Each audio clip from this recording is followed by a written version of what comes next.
힐링가족 여러분 안녕하세요.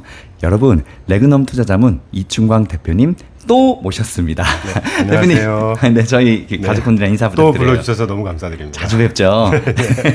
저희 채널이랑 좀 성향이 잘 맞으신 것 같아서 네. 제가 자꾸 요청을 드리는데 귀찮게 해드리는데 나와주셔서 감사합니다. 아닙니다. 기쁜 마음으로 왔고요. 네. 네, 저번에 못한 이야기 이어가서 해볼 건데 네.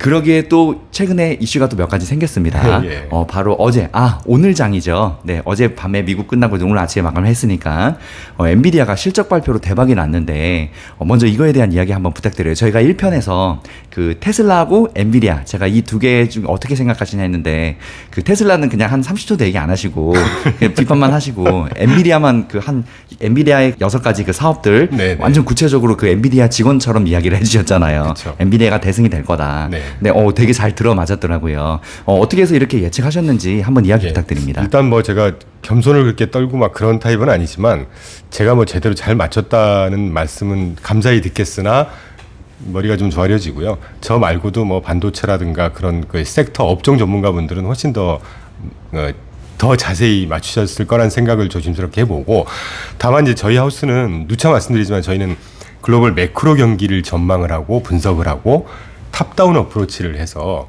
그리고 거기에 해당되는 테마, 종목, 섹터, 운영 전략이 뭐냐라고 이렇게 접근을 하는 회사거든요. 그러니까 저희가 이제 개별 종목에 대해서 자문을 하진 않습니다. 다만 저희가 엔비디아에 대해서 컨빅션이 있었던 이유는 일단 저희 그 프로세스 중에 지정학적인 문제도 분석을 한다고 했잖아요. 지정학적인 문제에서 워낙 많이 이전에도 다른 분께서도 나와서 말씀하시던데 작년 8월 달에 칩스 반도체법, 칩스 액트라고 그러죠. 반도체법, 그리고 작년 또 중반 즈음에 그 페브4 칩4 동맹 맺었고, 거기에 핵심 요소가 핵심 반도체, 다시 말하면 고사양 반도체. 자, 그런데 고사양 반도체라고 하는 것은 군사용으로, 첩보용으로, 또 정말 그 하이테크놀로지에 쓰이는 정말 고사양 하이 퀄리티 반도체들이거든요. 그거에 대한 패권 또는 전 세계 서플라이 체인의 중심을 미국으로 다시 갖고 오겠다라는 거고, 간단히 말씀드리지만 그 1985년도에 플라자 합의를 통해서 일본을 미국이 아주 그냥 경제적으로 박살을 내버렸잖아요. 그 배경에도 반도체 패권 싸움이 있었습니다. 그러니까 항상 반복되는 거예요. 누차 말씀드리지만 패권이라는 건 한쪽이 죽어야 끝나는 게 패권이라고 그랬는데 1950년대 이후 60년대, 70년대 일본이 전 세계 경제를 구가하면서 그 핵심에 또 반도체가 있었거든요. 그 반도체가 크다 못해 미국의 반도체 시장을 거의 좀먹을 정도로, 그러니까 그때 이제 미국이 그냥 일본의 반도체 산업을 완전히 송두리째 그냥 씨를 말려버린 그런 사건이었는데 지금도 그런 비슷한 흐름으로 가고 있다는 생각을 해요. 그렇게 되면 결국은 전 세계 패권국, 경제 대국, 군사 대국, 전 세계 지금은 이제 미국이 그 마가라고 해서 Make America Great Again이라고 해서 전 세계 경찰국가 롤도 안 하고 그냥 우리나라만 잘 살면 돼. 그러면 미국 입장에서는 더 집중을 하겠죠. 그럼 거기에 핵심이 반도체라고 했고, 그러면은 미국 외에 있는 반도체 종목도 종목이겠지만 미국 내의 핵심 반도체 종목들은 훨씬 더 수혜를 받지 않을까. 일단 그 큰 그림 하나. 그리고 엔비디아가 갖고 있는 여러 사업, 지난번에 제가 말씀드렸으니까 자세히 제가 언급은 다시 안 드리겠는데 AI에는 정말 고사양 반도체가 필요하죠. 고사양 반도체의 1위가 어디겠습니까? 엔비디아 아니겠습니까? 그럼 답은 쉬운 거거든요. 예, 그러니까 제가 뭐 절대 건방스럽게 뭐 이런 것도 모르냐 이런 뜻이 아니고 담담하게 저희 시각으로 봤을 때 엔비디아는 정말 갈 수밖에 없는 종목이다. 물론 어제 뭐 20% 한 초중반까지 또 폭등을 했고 이게 얼마까지 갈지 또 그러면 이제 벌써 그런 얘기가 나올 거예요. 가격 부담이 된, 늘상 있는 얘기입니다. 중요한 건 뭐 지난번에도 말씀드렸고 오늘도 언급드릴 기회가 있을지 모르겠지만 이런 트렌드, 펀더멘탈하게 얼마나 어떤 그 테일윈드라고 하는데 그런 테일윈드를 받아서 더 갈 수 있는 여력이 있는 상황이 돼 있느냐, 그건 또 다른 문제이기 때문에 주가가 지금 뭐 조정을 받을 정도로 너무 많이 올랐다, 이건 솔직히 저희는 잘 모릅니다. 저는 ETF나 매크로 전망하는 하우스이기 때문에. 그렇지만 펀더멘털리 볼 때 또는 이 업종이나 테마 또는 엔비디아가 속해 있는 큰 환경, 글로벌 그 시장 환경, 그런 환경을 볼 때는 분명히 더 갈 수 있다는 확신이 있었죠 그때. 그래서 이제 그렇게 말씀을 드린 배경이 있습니다. 네. 지금 단순히 이제 그 반도체 1등 종목뿐만 아니라 미국의 그 패권 전쟁에 관한 이야기. 당연하죠. 네, 그렇죠. 국가적으로도 이것들을 많이 살려야 되기 때문에. 그럼요. 그리고 아까 얘기했듯이 이제는 그 미국이 원래는 다른 나라를 많이 도와주는 나라였는데 이제 자국 중심주의로 더 뭉치게 됐다. 그럼요. 그런 것들의 최전방에 반도체가 있단 말씀이시죠. 그렇죠. 거기에 선도업체가 엔비디아 아니겠어요? 그럼 답은 쉬운 거죠. 네네, 알겠습니다. 또 이제 다음 이야기 해볼게요. 네. 지금, 뭐 일주일, 뭐 열흘 정도 이야기하고 있는데, 최근에 미국 디폴트 이슈 정말 이제 심각해지고 있다고 합니다. 근데 그 많은 사람들이 디폴트 안 날 거야, 안 날 거야 라고 하는데, 그 이런 말 있잖아요. 위기는, 그 사람들이 다 아는 위기는 위기가 아니라고 하더라고요. 그래서 이거를 이제 그 전문가분들도 얘기하시는 분들마다 그 반응이 극과 극인데 대표님이 이 디폴트 사태 준비에 대해서 어떻게 생각하시는지 의견 부탁드립니다. 결론부터 말씀드리면 저는 디폴트 사태까지 안 갈 거라고 확신하고 있고요. 근데 문제는 이게 왜 이렇게 갑론을박이 많을까? 사실 이 디폴트 이슈는요, 여러분, 경제나 금융 이슈가 아닙니다. 이건 미국 철저하게 미국 내의 정치적인 이슈예요. 그러니까 정치 이슈이기 때문에 뭐 제가 정치 얘기를 하는 거 정말 싫어하지만 우리나라 정치도 매일매일이 새로운 소식이고 매일매일이 싸우잖아요. 미국도 똑같습니다. 미국은 더해요. 미국은 파티선십이라고 해서 민주당과 공화당 딱 두 개 있습니다. 그러니까 보수주의냐 진보주의냐 자유주의냐 현실주의냐 이렇게 딱 나눠져 있어가지고 아주 극단에 더 갈려있는 나라예요. 그러니까 그 미국의 어떤 부채 문제라고 하면 당략, 당파를 떠나서 미국의 진영 논리를 떠나서 나라가 정말 디폴트가 나냐 마냐 하는 이 제목만 딱 보면 굉장히 절체절명의 이슈잖아요. 그러면 정치라는 게 뭐겠습니까? 서로 대화나 논쟁을 통해서 풀어가는 게 이슈 정치잖아요. 더없이 좋은 재료인 거죠. 정치계 입장에서는. 제가 간단히 좀 언급을 드릴게요. 제가 저희 그 자체 유튜브에 한번 방송을 했으니까 여러분 자세한 내용이 필요하시면 저희 홍보를 하자는 게 아니라 한번 꼭 봐주시는데 몇 가지만 제가 요약을 해드릴게요. 자료가 있습니다만 그건 이제 아드님께서 해당되는 자료 좀 띄워주세요. 그냥 간단히 말씀드릴게요. 미국 정부 부채 한도는 1917년도부터 이 제도가 시작했습니다. 그때 당시에는 재무부가 연방 정부에서 필요한 재원을 조달하기 위해서 그때그때 의회의 승인을 매번 받았어야 돼요. 그러니까 근데 이제 이게 너무 불편한 거예요. 당시에 어떤 일이 있었냐면 제1차 세계대전 때 미국이 전 세계 그 전쟁 당사국들한테 금융 지원도 해주면서 군수 지원해주면서 이게 미국 차원에서 어떤 국가적인 차원에서 지원해주고 융통해야 되는 그런 이슈가 아주 첨예한 상황이었거든요. 1차 세계대전. 재원을 마련하고 이렇게 보내주고 하려다 보니까 매번 의회의 승인을 받아야 되는 거예요. 그래서 안 되겠다. 그냥 영어로 Second Liberty Bond Act of 1927이라고 해서 1927년도에 아까 말씀드렸던 그런 법을 제정을 해요. 이게 미국의 부채 한도를 그때 이제 정하자는 제도입니다. 그때부터 시작했고 간단히 말씀드리면 그 이후에 현재까지 약 110번 정도 부채 한도를 계속 인상을 하고 있었어요. 그러니까 여러분 부채 한도가 인상이 안 되면 디폴트가 나. 이것만 들으면 정말 큰일 날 것 같잖아요. 근데 미국이란 나라가 어떤 나라입니까? 기축통화국이잖아요. 기축통화국이 근본적으로 전 세계에서 인정받는 이유는 뭘까요? 무지막지한 적자를 감내해 가면서 기축통화라는 달러를 전 세계에 제공해주는 역할입니다. 제가 다른 유튜브에서도 잠깐 언급을 드렸는데 이 기축통화라는 거에 대해서 미국이 깡패처럼 자기네가 다른 나라 무시하고 자기네 맘대로 기축통화라고 이렇게 생각들을 그게 아니고요. 2차 세계대전 이후에 전 세계가 정말 속된 표 작살이 나 있을 때 이걸 중심을 잡아주고 전 세계가 통용되고 신뢰하는 통화 자체를 제공해줄 누군가가 필요했어요. 그래서 미국이 그때 당시에 미국만 정말 건재한 나라였거든요. 그래서 미국이 자의반 타의반 떠하는 겁니다. 기축통화 역할을. 그러면 기축통화 역할을 자의반 타의반 인정받고 있는 국가가 부채 한도라는 건 사실 정치 이슈라고 아까 말씀드린 것처럼 그냥 합의해서 한도 인상시키면 돼요. 이 페이지 3페이지에서 보시면 1927년도부터 볼 필요도 없이 1970년대 후반부터 제가 그래프를 쭉 갖고 왔는데 이제까지 아까 말씀드렸던 110차례 부채 한도 인상됐었다고 그랬잖아요. 계속해서 인상하고 있습니다. 그냥 인상시키면 되는 거예요. 그래서 달러 더 찍어내면 됩니다. 그럼 그 달러를 찍어내는데 우리나라나 다른 나라 같으면 달러 찍어낼 때 인플레이션 촉발시키고 이제 하이퍼 인플레이션이 오거나 이럴 테지만 미국은 또 다른 얘기죠.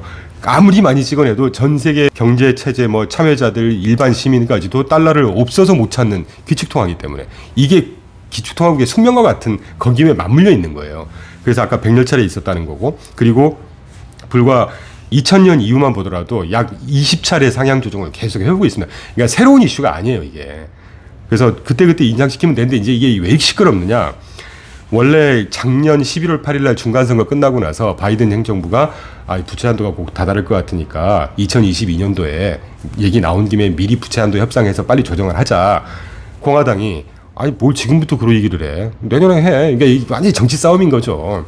그래서 올해 들어서 다시 이제 바이든 행정부에서 요청을 합니다. 근데 계속 이제 의견이 갈려요. 참고로 민주당 같은 경우는 한도 상향 먼저 하자. 왜냐하면 집권당이고 하니까.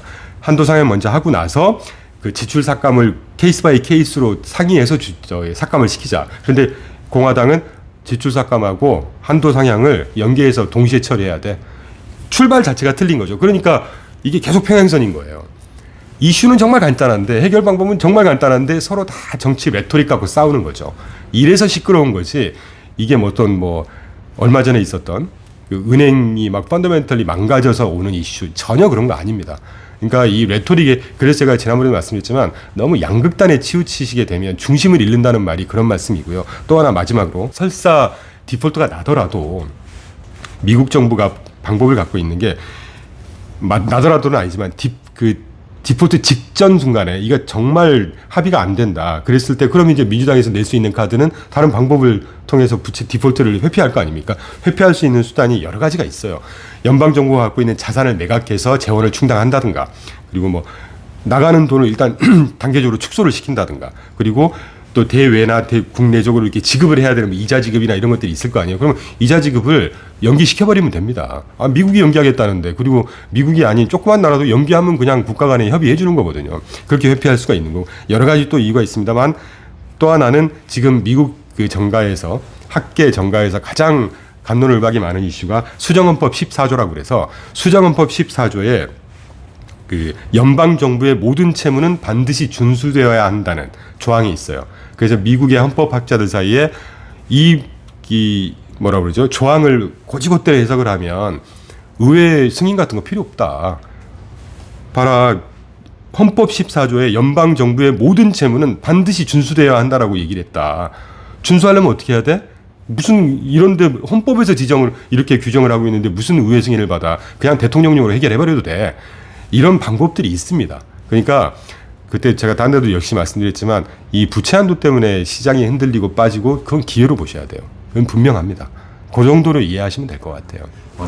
단순 정치적 이슈의 이야기이다. 단순 정치적 이슈라고 네네네. 하면 너무 좀 그렇죠. 리지드한 표현이고 또 오해하실 수가 있으니까. 지금 중요한 얘기 해주셨는데 항상 강조하셨듯이 양극단의 그 이야기들은 피하라고. 그 센터로 이렇게 중심으로 잘 이렇게 시장을 해석해. 그러니까 뭐든 본질이 중요한 거잖아요. 정말 그 얘기가 맞는 것 같아요. 네. 저 같은 경우는 지금 디폴트 이야기를 굉장히 많이 여기저기서 유튜브를 보고 있는데 생각해 보니까 지금 정말 극단에 대한 이야기들이 많이 나왔던 것 같아요. 근데 그때도 말씀했지만 극단의 얘기는 되게 유식해 보이고요. 되게 좀 풍성합니다. 얘기하는 게.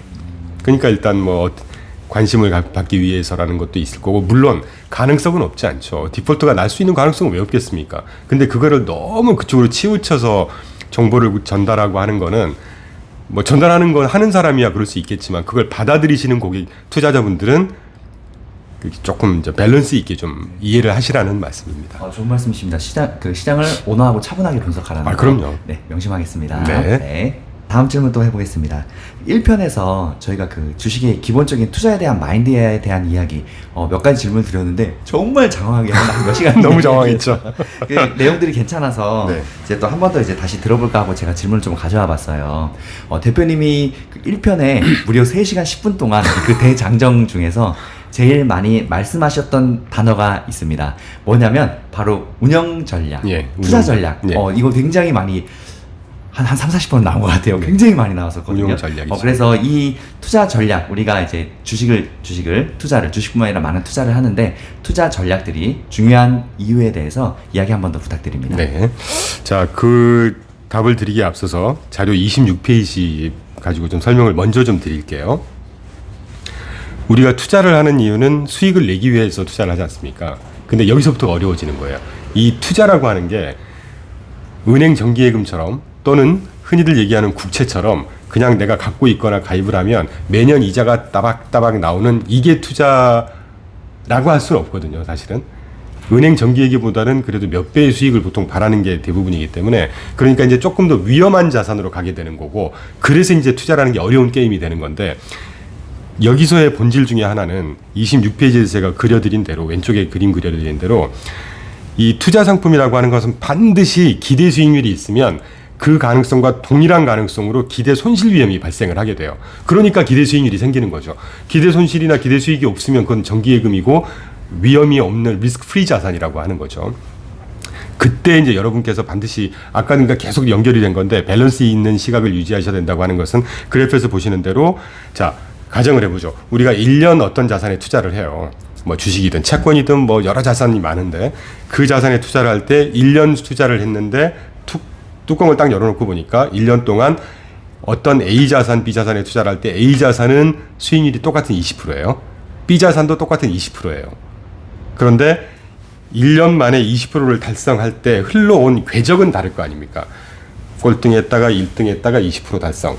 꼴등은 아니지만 시장보다는 적당히 빠지고 시장보다 덜 올라서 20%를 달성했던. 그게 A 상품이냐 B 상품이냐거든요. 26페이지에. 그러면 이 그림에서 B 상품의 패턴의 상품에 투자를 하실 거냐, A 상품의 수익률 패턴에 투자를 하실 거냐라고 할 때 저는 단연코 A 상품에 투자를 한다고 봐요. 왜 그러냐면 이렇게 한 수익률보다는 이게 변동성이지 않습니까? 이거보다는 만만하게 가는. 그러니까 주식을 다 섞지 말고 거기다 채권을 좀 섞어라. 채권보다 또 다른 걸 섞어라. 이제 이렇게 달라지는 거거든요. 이 게임이라는 말씀을 드리고 여담으로 이제까지 봤던 그 내가 투자를 할 때 주식을 사는 건 사실 주식이든 어떤 자산이든 내가 투자를 하는 건 쉬워요. 근데 이걸 이익 실현을 하든 뭐 손절매를 하든 이 나오는 타이밍을 잡기가 사실 어렵거든요. 근데 좀 쉽게 생각하자는 거예요. 저도 뭐 전문가가 아닙니다. 저도 뭐 박사도 아니고 뭐 그런데 쉽게 생각하자는 거예요. 내가 기대는 100% 먹고 싶죠. 근데 사실 100% 먹는다는 게 쉽지 않거든요. 올 연초에 뭐 2차 전지 그런 경우가 있었지만 최근에 좀 조정하고 있고 그게 계속 그렇게 나오리라는 법 없죠.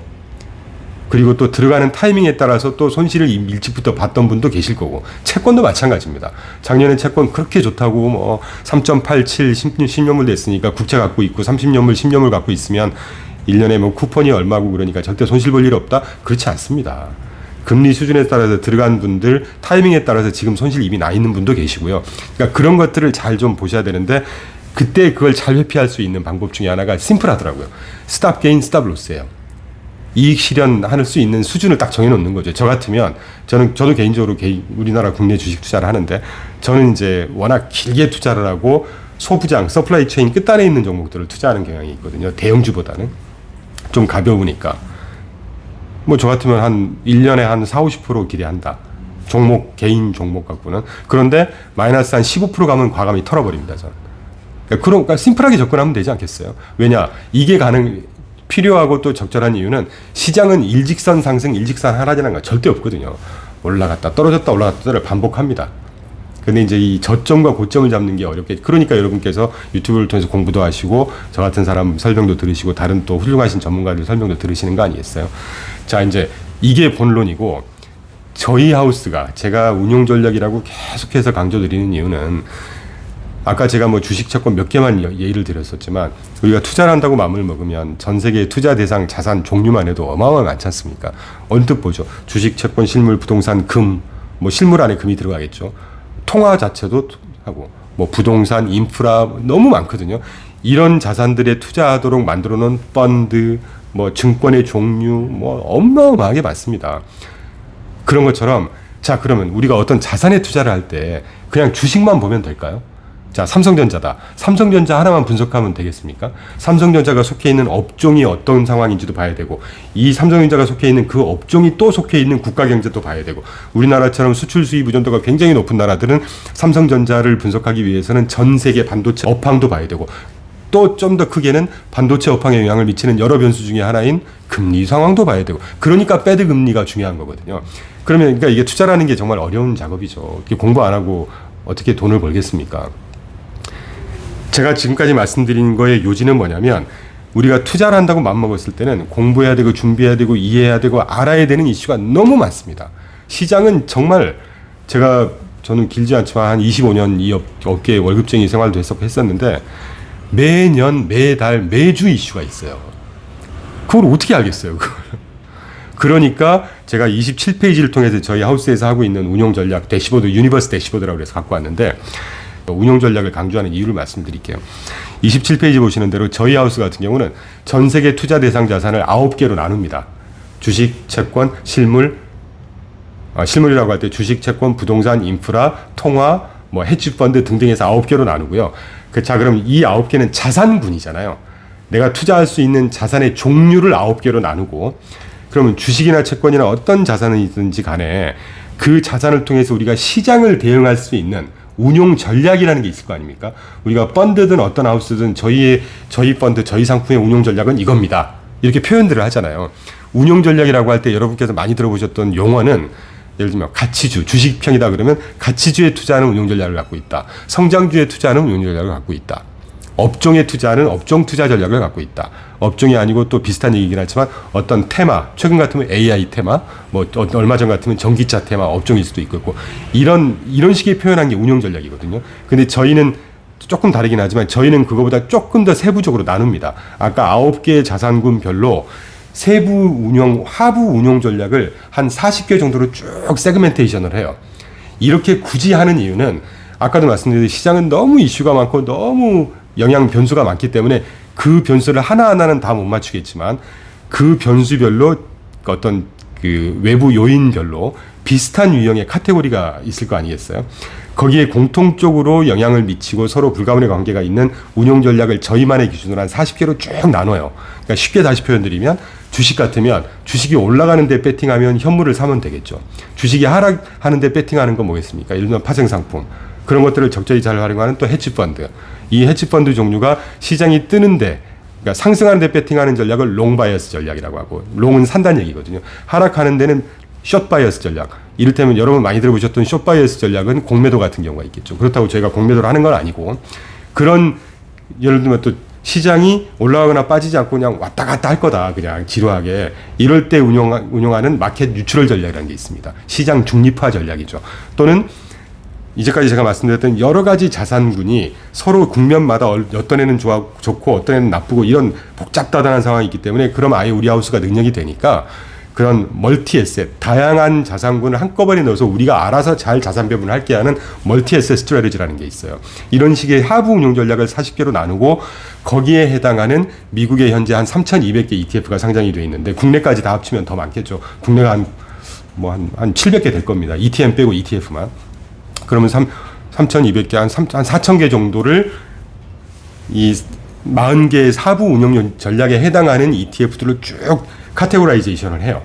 그래서 그 중에 이제 저희가 내부 기준에서 사이즈 작은 애들을 빼고 변동성 큰 애들을 빼고 그래서 한 300개 정도를 추립니다. 매달 그 작업을 해요.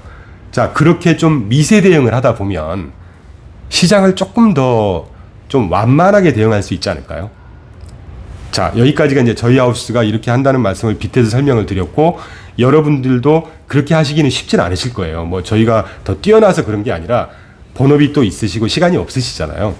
그러니까 최소한 시장이 올라가고 떨어지고 어떤 이슈가 있을 때, 빠진다고 하니까 걱정만 하시지 마시고, 빠지는데 배팅하는 전략들이 많다는 거예요. 제가 알려드리고 싶은 말은. 참고로 작년 한 해 시장이 굉장히 힘들었잖아요. 저희가 그 시장 금리 상승에 배팅하는 ETF를 하나 가지고 97%인가 수익을 냈거든요. 물론 이제 저희 하우스는 그렇다고 해서 걔를 막 너무 몰빵하거나 그런 원칙이 아니기 때문에 분산 투자하는 가운데 한두 종목이 그렇게 났기 때문에 작년 안에 저희가 한 20% 수익이 났었습니다. 뭐 홍보도 홍보지만, 그러니까 이 말씀을 굳이 제가 드린 이유는 시장이 아무리 힘들고 빠져도 그 빠지는 시장에 맞게 수익이 나는 종목들이 있다는 거예요. 운용 전략이 있다는 겁니다. 그 운용 전략에 해당하는 ETF를 고를 수 있도록, 여러분께 선택할 수 있도록 해주는 시장이 ETF 시장이라는 거예요. 네, 여기까지 말씀을 드릴게요.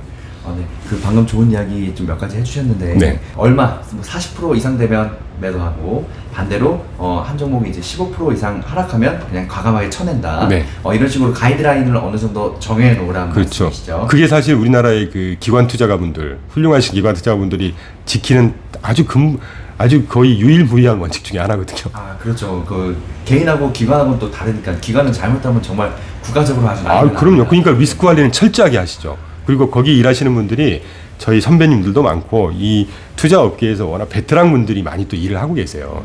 그러니까 그분들을 충분히 저 개인적으로 리스펙하고 그분들이 하시는 것 중에 우리가 본받을 건 본받아야 되지 않습니까? 예.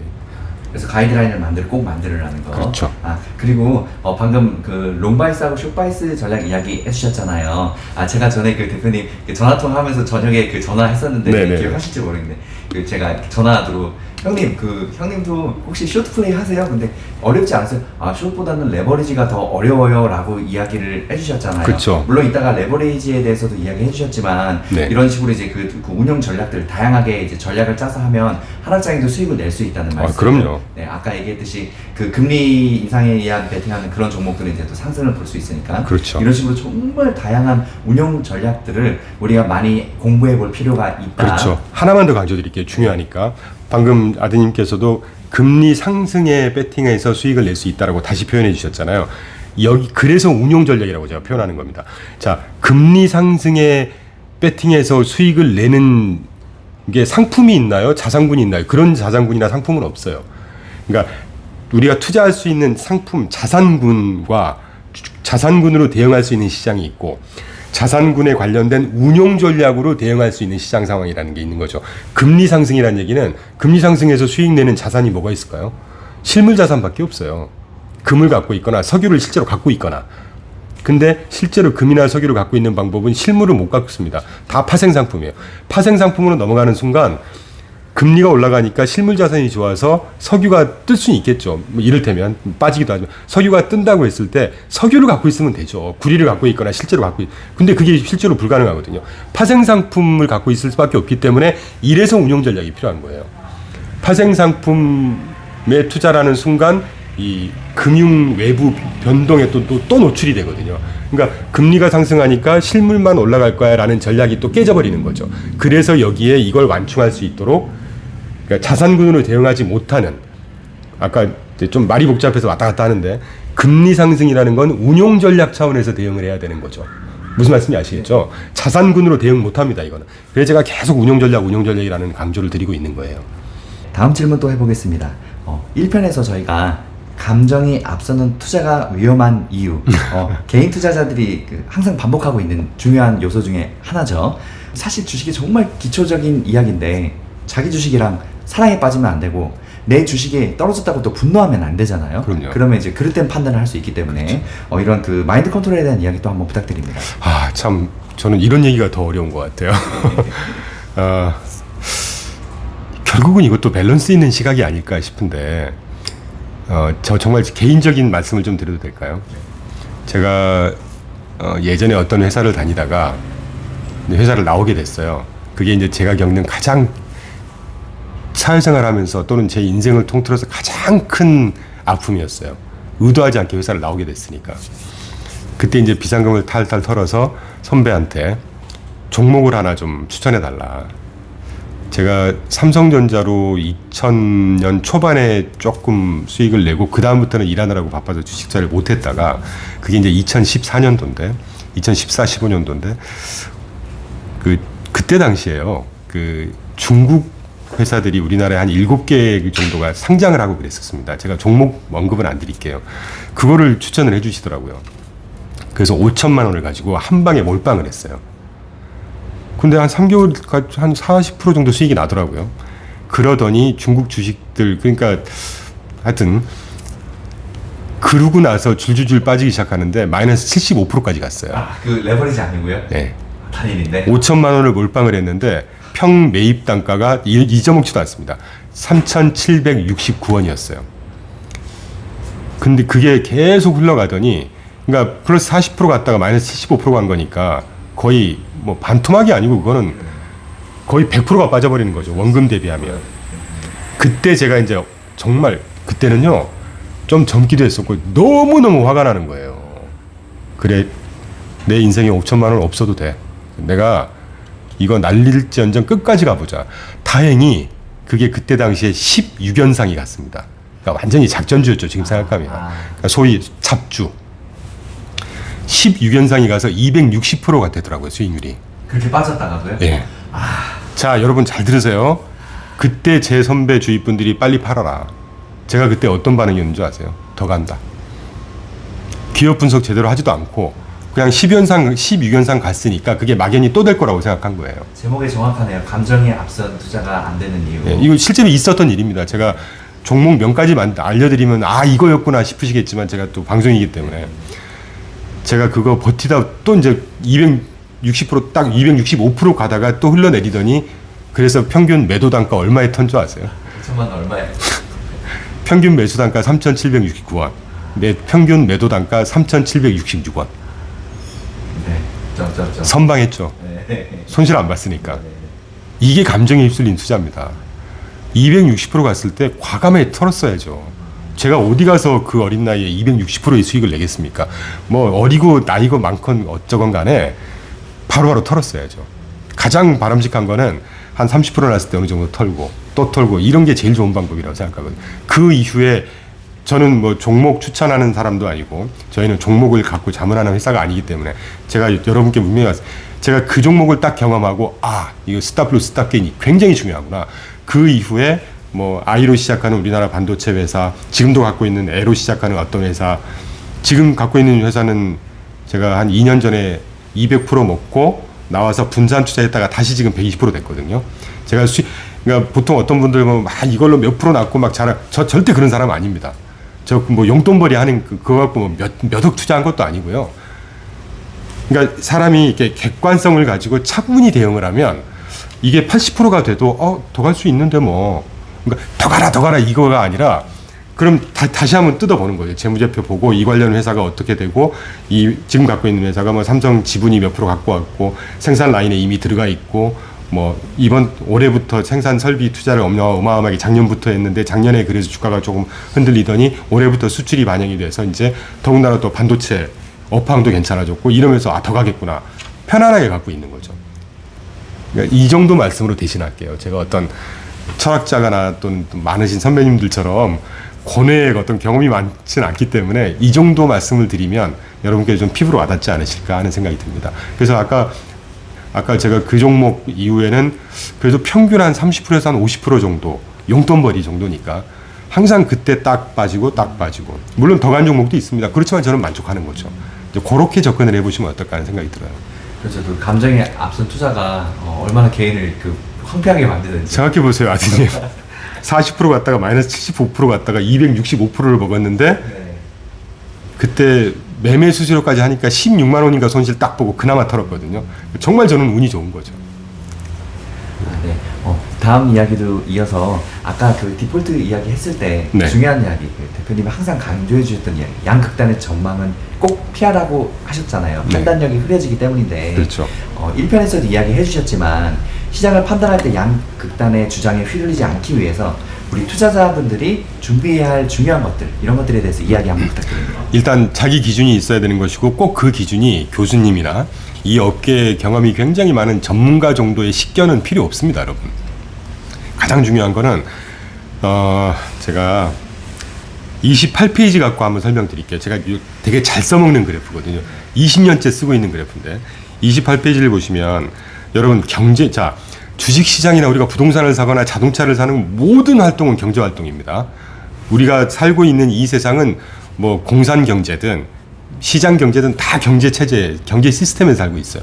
그러면 기본적으로 경제 시스템이라는 게 뭐 때문에 움직이고 뭐 때문에 영향을 받고 이걸 이해하는 거는 아주 중요한 본질 아니겠어요? 거기에 첫걸음이라고 하는 게 저는 경제라는 게 어떻게 구성이 되어 있는지를 좀 알아야 된다고 생각해요. 경제라는 거는 실물 경제와 금융 경제로 구성이 되어 있습니다. 실물 경제는 그때도 제가 공장 언급드려서 말씀드렸지만 우리 지금 방송하는 것도 제 거 탭이 있고 마이크 있고 조명이 있고 TV 있고 다 실물이잖아요. 그럼 이거를 마련하려면 뭐가 필요한 거? 돈 필요하잖아요. 그게 금융 경기입니다. 그러니까 우리나라든 어떤 나라든 간에 미국 같으면 재무부 그리고 실물 경제를 관장하는 곳은 재무부, 금융 경제를 관장하는 곳은 패드, 우리나라 같으면 기획재정부, 한국은행 이렇게 딱 다이카토미로 두 가지가 나눠져 있는 거거든요. 그 본질을 먼저 이해하셔야 돼요. 근데 우리가 주로 대입을 해서 해석을 하고 분석하는 시장은 금융경제 중에 하나인 금융경제를 다 100% 반영하는 것도 아니고 금융경제 중에 일부분인 주식시장입니다. 주식시장을 갖고 경제를 다 이해하려고 그러시면 안 되죠. 경제를 불가분의 관계가 있는 게 금융시장이고 금융시장의 일부를 반영하는 게 주식시장이니까 가장 중요한 건 뭐겠습니까? 실물 경제를 이해해야 되는 것이죠. 그래야 금융경제가 어떤 식으로 예를 들면 금리를 왜 올리는지 왜 내리는지 또 앞으로 올릴 건지 내릴 건지 예측할 수가 있고 그 예측을 하기 위해서는 또 말씀드리지만 실물 경제 부분이 어떻게 움직이는지를 제대로 알아야 금융 경제 부분을 이해할 수 있고 거기에 일부분을 보는 주식시장을 이해할 수가 있죠. 근데 여러분께서 항상 혼동하시는 게 이제 저의 표현입니다. 틀리더라도 이해해 주세요. 저조차도 가끔 혼동하는 게 주식시장이 워낙 빨라요.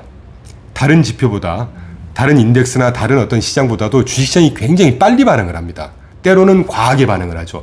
그래서 주식시장이 굉장히 중요하다고 생각을 하는 건데 실제 경제 시스템에서는 주식시장 그렇게 중요하지 않습니다. 기업들이 자금 조달하는 창구 외에 뭐가 있습니까? 실물 경제 기반으로 본다면. 그러니까 자꾸 호도를 하면 안 돼. 그러니까 이거 자체도 실물 경제를 반영하는 또는 불가분의 관계가 있는 금융경제 중에 일부인 주식시장. 주식시장에서 떠드는 레토릭, 이분 제 말도 마찬가지예요. 떠드는 이 레토릭에 너무 휩쓸려 버리면 주식시장도 제대로 이해가 안 되고 이해가 안 된다기보다는 방향성을 잡기가 힘들고 그게 일부 반영하는 더 큰 금융시장도 이해하거나 대응하기 더 힘들어지고 이거와 또 불가분의 관계가 있는 실물 경제는 더욱이 더 모르겠죠. 제가 볼 때 25년 동안 깨달은 게 이건 것 같아요. 그러니까 주식시장이 워낙 빠르고 워낙 이슈화가 많이 되다 보니까 또 이게 돈 관련한 거니까 그러니까 더 이게 본질인 것처럼 이해가 되지 이 본질 아닙니다. 주식시장은. 주식시장은 그냥 금융경제와 실물경제를 반영하는 일부분일 뿐이에요. 그러니까 제가 좀 장황하게 설명을 드리는 이게 굉장히 중요한 거기 때문에 그렇습니다. 그래서 28페이지에 제가 그래서 이 두 개의 그래프를 그래서 그려놓은 거거든요. 주황색 그래프가 실물경기라고 한다면 이 군청색 그래프가 금융경기라고 하죠. 주식시장이라고 하죠. 실물경제는 완만하게 움직입니다. 지난번에 제가 왜 되게 좋아하셨던 표현 경제는 생물과도 같다는 말씀을 드렸잖아요. 실물경제가 주식시장이 오르락 내리락 하는 것처럼 1년에 막 변동성 25%, 20% 막 마이너스 30% 갔다가 플러스 50% 가고 이게 경제가 말이 됩니까? 실물경제가 그렇다 그러면 그거는 끝납니다. 얘기가 안 돼요. 어떤 경제 주체에 살아남을 수 없어요. 그런 데서는. 다만 금융경제 중에 주식시장이 좀 과하게 빨리 반영하는 거일 뿐이죠. 그러면 주식시장도 결국은 실물경제를 반영하는 건데 주식시장의 움직임에 호도돼서 주식이 이렇게 올랐으니까 계속 좋을 거고 이렇게 빠졌으니까 정말 큰 일이 날 거고 이거 자체가 양극단에 휩쓸린다는 얘기입니다. 그럴 바에는 차라리 실물경제를 보시라는 거죠. 그래서 말이 좀 길었는데 여러분께서 가장 먼저 하셔야 될 것은 우리나라 경제 실물 펀더멘털을 이해하는 공부를 좀 하셔야 돼요. 거기에 가장 중요한 건 사실 뭐 경제 원론을 공부하면 제일 좋겠죠. 근데 경제 원론 재미도 없고 그 두꺼운 책을 언제 다 보시겠어요.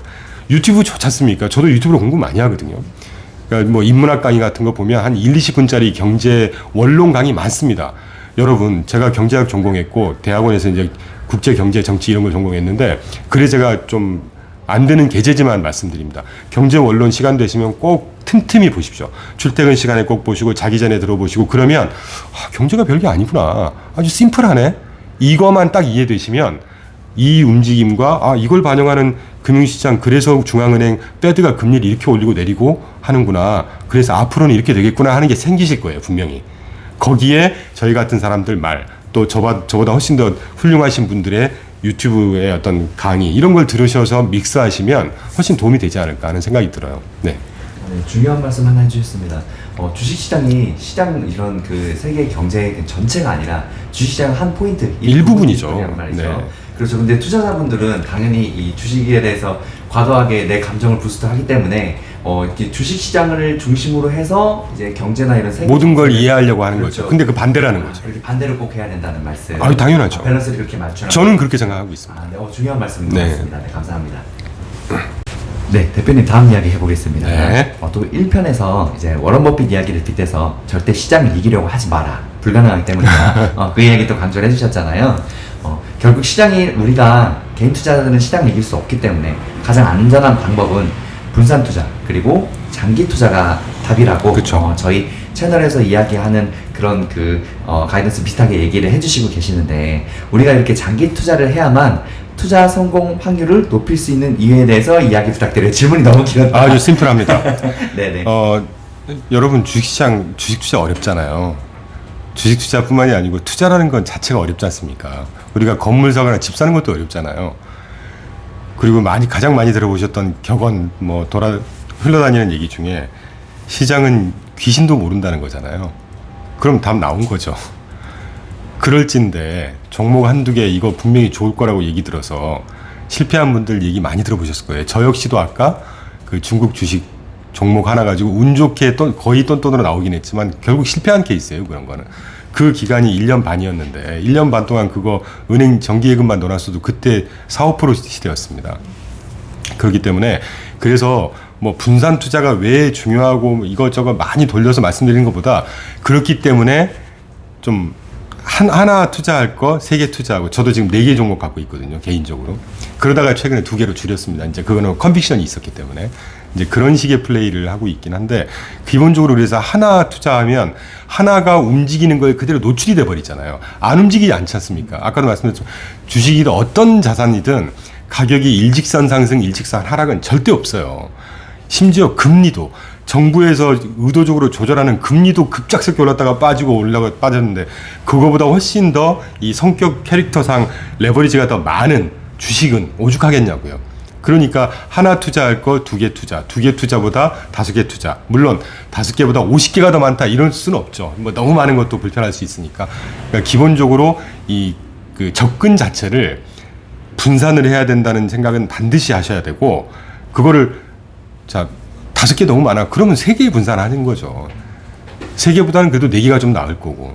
또 여기에 아까도 제가 강조드렸던 주식 하나만 가지고 분산을 하는 것보다는 최근에 채권 막 열풍이잖아요. 그것도 제가 볼 때 조금 지금은 이제 좀 끝에 와닿은 것 같긴 한데 그건 오늘 논점이 아니니까 생략하기로 하고 주식할 거 채권도 조금 섞어보고 채권 섞을 거 부동산 리츠 같은 것도 좀 섞어보고 그리고 여기에 이제 가능하시다고 하면 저희가 강조드렸던 그 주식, 채권, 리츠 등등에 해당하는 시장에 대응하는 운용 전략을 쓰고 있는 ETF 같은 것들로 조금 더 세분화해서 한 4-5개 정도로 추려보고 이렇게 하면 시장이 왔다 갔다 오르락 내리락 하는 거를 훨씬 더 회피할 수가 있다는 거죠. 그래서 분산 투자는 반드시 답이다라는 말씀을 조금 드리고 싶고 아까 장기 투자 말씀하신 거는 제가 조금 더 이렇게 고지식하게 좀 말씀을 드리고 싶은 게 저희는 무조건 장기 투자해라가 아닙니다. 장기 투자의 기회를 활용하라는 거죠. 여러분 잘 보셨겠지만 최근에 2차전지 갖고 예를 들죠. 올 초부터 운 좋게 또는 제대로 분석하셔서 들어가신 분들은 수익률이 어마어마하게 낮겠죠. 근데 그때부터 지금까지 갖고 있었으면 예를 들면 100%를 벌었는데 100%에서 지금 한 1-20% 조정 났을까요? 그럼 20% 그만큼 잃은 거잖아요. 그런 것처럼 장기 투자가 무조건 답은 아니다. 그렇지만 절대 이 단기 매매를 하시라는 말씀은 아닙니다. 매매하시면 하실수록 손실만 납니다. 손실만 더 커져요. 왜냐하면 일단 운용 비용 나가죠. 매매한다고 그거 정확히 맞추겠습니까? 고점 저점 절대 못 잡습니다. 저도 못 잡고 아무도 못 잡아요. 그거는. 맞췄다는 사람들은 운 좋게 맞춘 거고 그냥 정말 장기 투자에서 진짜 한 80년대부터 삼성전자에 투자하셨던 분들이 결국은 왕인 거죠. 정말 얼마 안 됐을 때 그냥 몇 천만 원 딱 묻어 놓으시면 그게 몇십 배, 몇백 배, 몇천 배 수익률이었으니까. 워렌 버핏이 그런 케이스잖아요. 워렌 버핏도 실수합니다, 여러분. 그렇기 때문에 무조건 묻어놓고 30년 정도 투자할 거 아니라면 적당히 수익이 내가 만족한 수익이 됐을 때 실현했다가 조금 더 기다렸다가 어쨌든 왔다 갔다 하니까 그때 조금 들어갔다가 이래서 트렌드를 잡는 게 중요하다는 말씀을 드렸던 것이고 이게 바로 장기 투자의 기회를 활용할 수 있다는 장점이 있죠. 지난번에도 그런 말씀 드렸을 텐데 기관 투자가분들은요. 매년 한 번씩 이익 실현해야 됩니다. 매년 정산해서 평가를 받거든요. 그러니까 수익이 나건 손실이 나건 일단 정리를 해야 돼요. 근데 우리 개인 투자자들은 그럴 필요가 없잖아요. 손실 났어? 그래. 나올 수 있는 데까지 기다려. 물론 펀더멘털 분석은 또 논외로 하고라도 그게 됐다는 전제로 하면 내가 만족하는 수익 또는 만족하는 손실의 폭이 줄어들 때까지 기다릴 수 있다는 장점이 있다는 거예요. 그때 장기 투자, 이런 장기 투자의 기회를 활용할 수 있다는 차원에서 장기 투자를 하라는 말씀입니다. 무조건 장기 투자보다는 장기 투자의 기회를 활용하는 그렇죠. 거. 그리고 분산 투자의 중요성에 대해서 이야기해 주셨습니다. 감사하게도 지금 개인적으로 이제 하시는 종목이 한 4-5개 정도 되는데 네. 3개, 2개로 줄였다. 네. 이런 식으로 이제 분산해서 조금이라도 투자를 해야 리스크를 줄일 수 있다는 그렇죠. 것. 네, 가장 기본적인 이야기지만 우리가 가장 기억해야 할 그럼요. 이야기죠. 네. 다음 이야기 또 해보겠습니다. 네. 조금 전에 그 주식시장에 대한 트렌드 이야기 해주셨는데 1편에서도 트렌드를 잘 파악하라고 이야기도 해주셨잖아요. 언제나 우리들이 이 주식시장의 트렌드를 파악하는 것을 잊으면 안 되는 이유 한 번 더 이야기 부탁드립니다. 자, 조금 더 이제 실무적인 표현을 좀 해볼게요. 이 투자업계에서 추세라고 하면 트렌드가 추세지 않습니까? 번역을 하면 추세라고 할 때는 보통 2, 4분기 또는 3, 4분기 연속됐을 때 추세라고 합니다. 그게 믿을 수 있는 흐름인 것이죠. 어제 올랐다고 앞으로 오른다는 보장할 수 있을까요? 일주일 올랐다고 앞으로 1년 동안 올라갔다는 보장할 수 있을까요? 일주일 빠졌다고 해서 계속 빠졌다고 생각할 수 있을까요? 그게 아니라는 거죠. 그래서 정답은 없지만 투자업계 많은 선배님들, 많은 훌륭하신 분들이 어떤 정론화돼서 이렇게 하는 얘기가 인식하는 방법이 보통 2, 4분기 또는 3, 4분기 연속이 되어야 그게 추세다라는 얘기를 합니다. 그래서 추세 파악이 중요한 것이고 두 번째 또 추세 파악이 중요하다고 하는 것은 이제 제 의견인데 아까 그 앞 페이지로 한번 다시 가보죠. 아까 제가 실물 경제하고 금융 경제 말씀을 드리면서 28페이지를 다시 한번 가보죠. 실물 경기가 주황색으로 오르락 내리락을 하는데 이게 이제 일반화해서 그려놓은 거라서 그렇지 그림이 이렇게 완만하게 움직였을 때는 이걸 조금 더 좀 더 이렇게 확대해서 들어가 보면 뭐 10년 볼 거를 5년 볼 거를 또는 1년 볼 거를 한 달로 쭉 들어가 보자는 거예요. 그러면 주식시장이든 경기든 오르락 내리락을 계속 하지 않겠습니까? 그러면 이 오르락 내리락 할 때마다 오르락 내리락 할 때 이걸 잡고 이걸 어떻게 하냔 말이에요. 그건 못합니다 절대. 피곤할 것 같아요. 그러니까 오르락 내리락이 좀 더 길게 올라가는 추세로 오르락 내리락 하느냐 빠져가는 추세로 오르락 내리락 하느냐에서 이 작은 오르락 내리락의 패턴을 보지 마시고 어렵고 사실은 올라가는 이 추세 흐름 이거를 보자는 거죠. 이건 훨씬 더 쉬우니까. 그럴 때 주식시장이라든가 금융경기로 판단하는 것보다는 실물 경기로 움직임을 판단하는 게 훨씬 낫다는 거죠. 그래서 제가 지난번에도 여러 차트를 보여드린 이유가 뭐 산업생산이라든가 무슨 소매 판매라든가 또는 뭐 정책 금리의 흐름이라든가 PMI 지표라든가 이런 것들이 한 달에 얼마씩 움직였냐 어쨌냐 미국 같으면 작년 1, 4분기, 2, 4분기에 마이너스 성장했습니다. 마이너스 1.6, 0.6인가 2분기 연속 마이너스 성장했죠. 그러니까 작년이나 지금처럼 역대급 위기가 온다라고 또는 경기 침체 역대급으로 온다라고 얘기를 했으려면 작년이나 재작년 말이나 작년 초에 이미 그런 얘기가 무성했어야 돼요. 그게 정답입니다. 왜냐하면 작년 2, 4분기 연속 마이너스 성장을 했거든요. 미국이. 그때는 조용했어요. 왜냐? 그때는 금리를 본격적으로 안 올렸을 때거든요. 작년 3월부터 금리를 본격적으로 올리면서 주식시장이 빠지니까 주식시장 빠졌다고 해서 경기 침체까지 확대 해석을 하는 거죠. 이걸 경계하자는 얘기입니다. 물론 작년 같은 때는 정말 마음 먹고 올린 거기 때문에 속된 표현으로 때려 올린 거기 때문에 그거는 주식시장이 빠질 수밖에 없었어요. 그럼 그때는 운용 전략으로 접근하자는 거죠. 그래서 금리 인상에 배팅하는 ETF에 투자해서 수익을 낼 수가 있는 것이고 또 실물 자산도 작년 상반기까지 괜찮았거든요. 중반기까지는. 이제 그런 식으로 접근을 해서 이제 좀 더 손실 가능성을 줄이고 수익 낼 가능성을 높이고 하는 작업을 좀 해보자 하는 게 저희 의견이죠. 네. 네, 방금 그 경기 침체에 대한 이야기 사실 지금 오랫동안 계속 나오고 있는데, 그 경기 침체가 되려면 일단 실업률이 완전 치솟아되잖아요. 근데 지금 여러 가지 조건이 네네네. 있죠. 근데 지금 같은 경우는 거의 실업률이 거의 최저 완전 고용 상태잖아요. 말씀 나온 김에 제가 하나만 더 추가로 부연 설명을 할게요. 지난해 미국 경기 기준입니다. 지난해 1, 2, 4분기 마이너스 연속 성장하고 나서 3, 4분기, 4, 4분기 큰 폭의 분기 성장을 했습니다. GDP 성장률이. 작년 하반기부터 계속 역대급 경기 침체다 막 이런 얘기 나왔었잖아요. 그 이후에 경기 침체 왔나요 지금? 물론 이것도 호도되시면 안 됩니다. 경기가 정말 경기 펀더멘털이 훼손해서 지금 막 이렇게 떠드는 거라기보다는 작년에 예상을 그렇게 했을 뿐이지 펀더멘털은 유지가 됐었어요.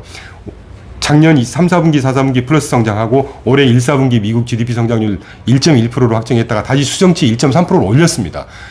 전 세계 1위 경제대국 패권국이 매년 또는 매 분기별로 1%에서 1.5% 성장하면 그게 평균 수준이에요. 탄탄하다는 얘기예요 지금. 물론 그 사이에 예상치 못했던 금리 인상이라는 복병 때문에 무능한 그 지역 은행들의 경영자들의 정말 그 얼치기 같은 의사결정 때문에 지역 은행 위기가 와. 그것도 이미 끝났잖아요, 지금. 그리고 또 이제 또 느닷없는, 그래서 항상 이슈가 많다는 건데, 디폴트 위기가 오니까 또 이걸로 확대 해석해가지고 막 경기가 작살날 거고, 그러니까 이런 것들을 좀 경계하자는 얘기예요. 그 사이에 올해만 예를 들어서 보죠. 올해 주식시장 올랐습니까, 빠졌습니까? 미국 시장 기준으로. 우리나라도 올랐지만, 미국 시장 올라서 괜찮았습니다. 빅테크 위주로 또 올랐고 괜찮았어요. 괜찮은 정도가 아니라 많이 올랐어요. 네. 네네. 그러니까 이제까지 떠들어댔던 경기 침체, 역대급 위기 아직 발현을 안 했어요. 물론 그런 가능성이 없진 않죠. 이게 1년 있다가 올지 2년 있다 올지는 아무도 모르는 겁니다. 그러니까 그러면 2년 있다 올지 1년 있다 올지 지금 현재는 전혀 그런 모습이 아닌데 그럼 어디에 기준을 두시겠습니까? 그런 레토릭의 기준을 둬서 아예 손 놓고 그냥 뒷짐지고 아이고 걱정만 하고 계시겠습니까? 그러니까 이게 아주 정교한 접근이 필요한 거예요. 네. 네, 다음 이야기 해보겠습니다. 1편에서 또 차트와 지표들을 분석해서 이렇게 이야기해 주셨는데 정말 이해가 잘 되고 좋더라고요. 이번에도 제가 이제 인터뷰 부탁드렸는데 또 왕창 준비해 주셨더라고요. 이래서 이런 그 주식시장을 볼 때 차트하고 또 경제지표 주기적으로 계속 발표하죠. 그쵸. 물가지수부터 해갖고 이제 금리, 뭐 PC 같은 거 다 발표하잖아요. 네. 이런 것들을 우리가 잘 활용해야 되는데 투자자들 분들한테 가장 중요한 몇 가지만 좀 꼽아서 네. 주신다면 어떤 경제지표를 주로 주목하세요? 네. 이런 것들 몇 가지 좀 찝어주시겠어요? 제가 생각하는 가장 중요한 경제지표 몇 개를 좀 꼽아드리고 이제 그거를 어떻게 이제 이해를 하셔야 되는지를 간단하게 해서 어렵지 않습니다. 어쨌든 여러분 제가 경제학 전공에 있지만 경제학을 공부하다 보니까요. 뭐 재정경제, 경제 통계 뭐 이런 건 조금 어렵긴 한데 경제학이든 어떤 학문이든요. 우리가 인생을 살아가는데 사회생활을 하는데 어떤 법칙을 정해놓은 겁니다. 그 법칙을 너무 많은 현상들을 설명을 집약적으로 하다 보니까 전문용어가 나와서 그런 거지 여러분께서는 전문용어만 딱 들으니까 이게 무슨 말이지 왜 이렇게 어렵지 이러지 이거를 시간만 조금 내셔가지고 예를 들면 PCE가 궁금하다. 저 친구가 PCE 얘기하네. Personal Consumption Expenditure라는 걸 개인 소비 지출이라는 걸 얘기를 하네. 뭐지? 이렇게 하지만 그냥 네이버에 개인 소비 지출이라는 걸 찍어보시면요. 친절하게 정말 쉬운 편으로 다 설명해 줍니다. 세 줄로 딱 네. 돼 있어요, 깔끔하게. 그거 읽어서 이해 못 하시는 분은 없으실 거예요. 아주 간단합니다. 그러니까 이제 그렇게 접근을 하시라는 거고요. 저는 단연코 아까 제가 줄기차게 설명드렸던 우리가 주식시장이든 뭐든 이 경제라는 걸 이해할 때 실물경제 부분과 금융경제 부분이라는 걸 나눠서 설명을 드려야 된다고 그랬잖아요. 30페이지에 제가 간단히 써왔습니다. 실물경제 부분에서 가장 중요한 걸 꼽으라고 하신다면 노동시장, 물가, 소비. 그리고 그 다음으로 자 그러면 노동시장과 물가와 소비는 뉴스나 전문가들이 너무 많이 언급하는 내용입니다. 이거는 지표로도 다 항상 볼 수 있어요. 자주 업데이트가 되고. 그런데 그에 못지않게 이 밑바탕에 정말 중요한 장기적으로 큰 영향을 미치는 변수 두 가지를 꼽으라고 한다면 저는 인구 구조와 부채를 봐요. 저희 하우스는 이거 갖고 계속 언급은 안 드리지만 워낙 이게 이제 그 폭발력이 큰 이슈이기 때문에 인구 구조가 어떻게 되는지 어떤 국가별로 계층별로 또는 경제활동 인구별로 또는 뭐 노령이냐 뭐 이런 거 잘 아시잖아요. 인구 구조가 어떻게 변하고 있는 양호하게 변하는 국가가 일단 저는 굉장히 좋은 국가라고 보고 있고 또 국가 경제에서 우리나라에서 자주 얘기되죠. 뭐 개인 부채가 몇 천조가 넘었네 이런 얘기 하잖아요. 저희 하우스 같은 경우 개인 부채도 개인 부채지만 국가 총부채를 봅니다. 근데 재밌는 건 국가 총부채는 절대 어디서 언급을 안 해요. 주로 우리 뉴스에서 보시는 것도 개인 부분의 부채가 1000조가 넘었고 뭐 가계 부분 그러니까 가계 부분이라고 얘기를 하죠. 가계 부분 부채가 얼마고 뭐 기업 부분 부채가 얼마고 정부 부분 부채가 얼마다 따로따로 언급을 하거든요. 이게 왜 그러는지는 모르겠는데 정작 중요한 거는 한 국가에서 내고 있는 부채, 빚의 총량을 보는 게 중요하죠. 그 한 국가의 전체 총부채라고 하면 아까 따로따로 언급드렸던 가계 부분 부채, 기업 부분 부채, 정부 부분 부채를 합쳐서 얘기하는 겁니다. 우리나라 정부 부문 부채가 한 50% 정도 될 거예요. 기업 부문, 가계 부문 부채 다 합치면 얼마 정도 되실 것 같으세요? 330%가 넘습니다. 전 세계에서 국가 부채가 제일 많은 나라가 일본. 한 460% 될 거예요. 근데 미국은 얘기가 다릅니다. 미국은 기축통화국이기 때문에 그러니까 이런 게 어려운 거예요. 이렇게 적용하라고 그래놓고 미국도 똑같이 적용하면 되는 거 아니야? 이제 이런 거는 경험이 쌓여야 아시는 거겠죠. 그래서 다시 정리드리면 노동시장, 물가, 소비, 그 다음으로 잘 드러나지 않는 이슈 중에 인구 구조, 부채. 이 5가지만 제대로 딱 이해하시고 보시고 판단하시면 그렇게 어렵지 않지 않을까 이해하는데. 그리고 금융 부분에서는 저는 기업 실적을 금융 부분이라고 봤어요. 왜냐하면 이게 주가를 그대로 주가가 여기에 반영하는 거기 때문에. 그리고 단연 금리겠죠. 그리고 주식시장뿐만이 아니라 전 세계 어떤 경제든 중요하게 영향을 미치는 것이 유동성입니다. 이걸 조금 더 우아한 표현을 하면 통화량 또는 이 유동성도 얼마나 빨리 회전을 하느냐, 늦게 회전을 하느냐가 있고 통화승수라는 게 있거든요. 근데 통화승수까지 가면 좀 복잡해지니까 그냥 유동성. 근데 잘 아시겠지만 금리 올리면 시중의 유동성은 줄어들 거고 금리 내리면 시중의 유동성은 늘어나는 거잖아요. 그러면 주식시장에 우호적인 환경이 됐습니다. 경제활동 참여자들한테는 더 우호적인 환경이고 이제 이렇게 이해하시면 되는 거죠. 그리고 기업 실적은 뭐 항상 발표가 되니까 HTS에서만 봐도 매번 발표되지 않습니까? 그렇게 판단하시면 될 것 같고. 그리고 이제 마지막으로 제가 간단하게 설명드리고 싶은 것은 그럼 이걸 가지고 어떻게 해석하라는 거냐. 여러분 저도 지표 갖고 주로 설명을 많이 하지만 절대 지표 어렵게 생각하지 마시죠. 뭐 영어 써지고 막 뭐 잘 안 들어본 표현 써졌다고 해서 어려워하지 마시고요. 실물 경제 웬만한 지표들은 올라가면 좋은 거고요. 내려가면 안 좋은 겁니다. 근데 반대로 보셔야 될 게 있어요. 금리나 또는 통화, 뭐 채권 이쪽 통화는 아니고 금리 채권은 불가분의 관계잖아요. 금리 채권으로 가면 무조건 이건 신용 지표라고 하죠. 이거는 떨어지면 좋은 거고 올라가면 안 좋은 겁니다. 이렇게 이해하시면 돼요. 근데 또 하나 아까 제가 아까 질문 주신 것처럼 추세. 이 그래프가 올라가고 있는 게 발표되는 게 일정한 뭐 2, 4분기, 3, 4분기 연속이니까 근 6개월에서 9개월 지속되면 이거는 확실하게 추세를 잡은 거다. 이해하시면 되고 빠지는 추세도 반대로 2, 4분기, 3, 4분기 연속 빠지면 이건 진짜 안 좋은 거. 이렇게 이해하시면 되죠. 어렵나요? 안 어렵죠. 네. 그러니까 문제는 아까 제가 계속 레토릭을 피해라, 어떤 극단의 해석을 피해라라고 하는 게 이걸 잘 모르시니까 익숙하지 않으시니까 이제 저희 같은 또는 다른 전문가 훌륭하신 분들의 설명을 듣고 이제 대입을 하는 건데 그분들의 저의 설명조차도 정답은 아니에요.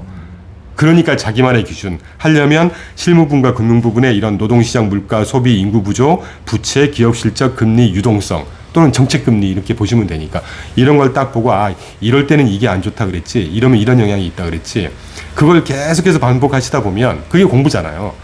근데 그렇게 우리 고등학교 때 막 머리 싸매고 할 만큼의 공부도 안 해도 됩니다. 그냥 유튜브 몇 개 보시거나 틈나시는 대로 계속 보다 보면 이래서 이 사람들이 이런 얘기를 하는 거구나, 이러니까 시장이 이렇게 바뀌는구나, 이게 되실 거란 말이죠. 그렇게 접근하시면 되지 않을까요? 네. 그 지금 이야기 해주신 것 중에서 한 가지 또 이제 여쭤보고 싶은 게 있는데 그 인구 구조에 대해서 예전에 제가 그 강의 들어갔을 때 말씀해 주셨는데 인구 구조 예를 들어서 뭐 그 외국 해외에 이제 투자를 할 거면 인구가 증가하는 나라에 투자를 해라. 그렇죠. 그런 이야기 그때 해주셨잖아요. 그렇죠. 그래서 요즘 사람들이 중국에서 이제 패권 전쟁 때문에 눈을 돌려서 인도나 베트남, 뭐 인도네시아 같은 나라들로 돌리는 이유가 인구가 그나마 증가하고 있기 때문에. 그렇죠. 반대로 우리나라는 인구 하락이 굉장히 줄어들고 심각하다고 있죠. 하셨잖아요. 2100년도인가에 우리나라 인구가 1500만 명이 된다고 하더라고요. 네, 그 인구 구조가 그 중요한 이야기에 대해서도 한 번 더 이야기 부탁드려요. 네. 여러분 경제는요 결국 다 인구 게임입니다. 자, 아까 제가 실물 경제 부분에서 되게 중요한 지표 몇 가지 언급드린 것 중에 인구하고 관련 없는 지표가 뭐가 있나요? 노동시장 인구죠. 물가. 인구가 많아야 돈 쓰는 사람도 많을 거고. 그러네요. 네네. 노동시장도 충분히 조달이 될 거고. 뭐 더 예를 안 들어도 돼요. 소비는 당연하죠. 인구죠. 그것도 그러네요. 네. 그러니까 인구 구조하고 결부돼서 그러니까 떼서 생각할 수 있는 경제 이슈라는 게 없어요. 결국 다 인구 게임이에요. 근데 이제 조금 더 깊이 들어가면 경제활동 인구, 소위 뭐 국가마다 틀리긴 하지만 17세부터 52세까지인가 뭐 이렇게 일을 할 수 있는 이 바운더리에 있는 인구가 증가하고 있는 국가가 훨씬 더 유망한 투자국이겠죠. 참고로 저희가 미국이요, 거기가 패권국이고 뭐 제가 미국 전공해서 미국을 떠들어대는 게 아닙니다. 인구 구조만 보더라도 지난번 강의 때 보셨는지 모르겠는데 제가 그 설명은 좀 빼뜨리고 한 것 같은데 선진국 중에 유일하게 인구가 증가하고 있는 국가가 미국이고요. 젊은 친구, 그러니까 경제활동 인구 부분이 유일하게 증가하고 있는 국가가 미국입니다. 선진국 중에서. 지역별로 볼까요? 유럽, 아시아, 뭐 남미 이렇게 있잖아요. 지역별로 보면 인구가 계속해서 증가하고 있는 지역이 아시아 퍼시픽이고요. 아까도 말씀드렸던 경제활동 인구, 젊은 층이 또 증가하고 있는 게 아시아퍼시픽이에요. 그래서 아시아퍼시픽이 유망하다고 하는 겁니다. 물론 아시아퍼시픽이 주식으로 유망하다는 건 또 다른 얘기입니다. 그러니까 그건 그래서 이제 어렵긴 한 건데 그만큼 인구 구조는 굉장히 중요하죠. 우리나라 참고로 하나 말씀드릴게요. 제가 72년생인데 70년대생들이 가장 출생아 수가 많았다고 그러거든요. 그때가 98만 명인가 96만 명이라고 그래요. 2022년도에 출생아 수가 몇 명이었는 줄 아세요? 작년 우리나라 말이죠. 네. 그 20만 명대 정도 됐다고. 26만 명이었습니다. 자, 96만 명에서 26만 명으로 4분의 1 토막이 났어요. 이거 심각합니다. 이게 심각한 문제예요. 2100년인가까지 우리나라 전체 인구가 지금 5천만 명이 좀 넘는데 1500만 명이 된다는 거예요. 인구 자체가 중국이 저렇게 떵떵거리면서 패권 흉내 내고 이제까지 물론 뭐 미국 덕분이라고 할 수는 없지만 2001년도에 WTO 가입하면서 전 세계 공장 역할하면서 고성장 부과하면서 부를 축적할 수 있었던 것도 인구가 많기 때문에 그래요. 인구가 적으면 인건비 자체가 비싸집니다. 인구가 많으니까 인건비가 싸지는 거고 그래서 싼 제품을 전 세계 공장 역할하면서 막대한 부를 쌓을 수 있었던 거예요. 인구 구조를 떼서 설명할래야 할 수가 없어요. 역시 어느 분야든 제일 중요한 건 사람이라는 거. 맞습니다. 네, 항상 기억하겠습니다. 맞습니다. 네.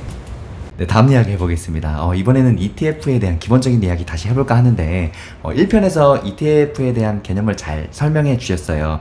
그리고 지금 대표님께서도 그 ETF로 자문회사를 운영하는 ETF 전문가시잖아요. 그래서 추가된 또 이제 이야기들이 있을까 하고 한 번 더 제가 요청을 좀 드렸어요. 먼저 너무 기본적인 질문입니다. 개인 투자자가 ETF에 투자해야 하는 이유에 대해서 한 번 더 이야기 부탁드립니다. 네, 간단 명료하게 중요한 거 한 3가지만 딱 말씀을 드릴게요. 계속 반복되는 얘기인데 아까 분산 말씀드리면서 하나 투자하는 것보다는 3개 투자하는 거 3개보다는 5개 투자하는 게 훨씬 더 안정적이라고 말씀드렸잖아요. 그런데 여기에 또 하나 추가하죠. 5개 투자하느니 예를 들면 우리가 AI가 좋다. 그러면 AI와 관련된 핵심 종목을 어떤 전문가가 다 분석을 해서 정말 유망한 AI 관련된 종목만 쫙 모아서 펀드로 투자한다 그러면 근데 내가 AI가 좋다고 생각한다 그러면 아주 더할 나위 없는 투자 대상이 되겠죠. 여기까지가 펀드 얘기입니다.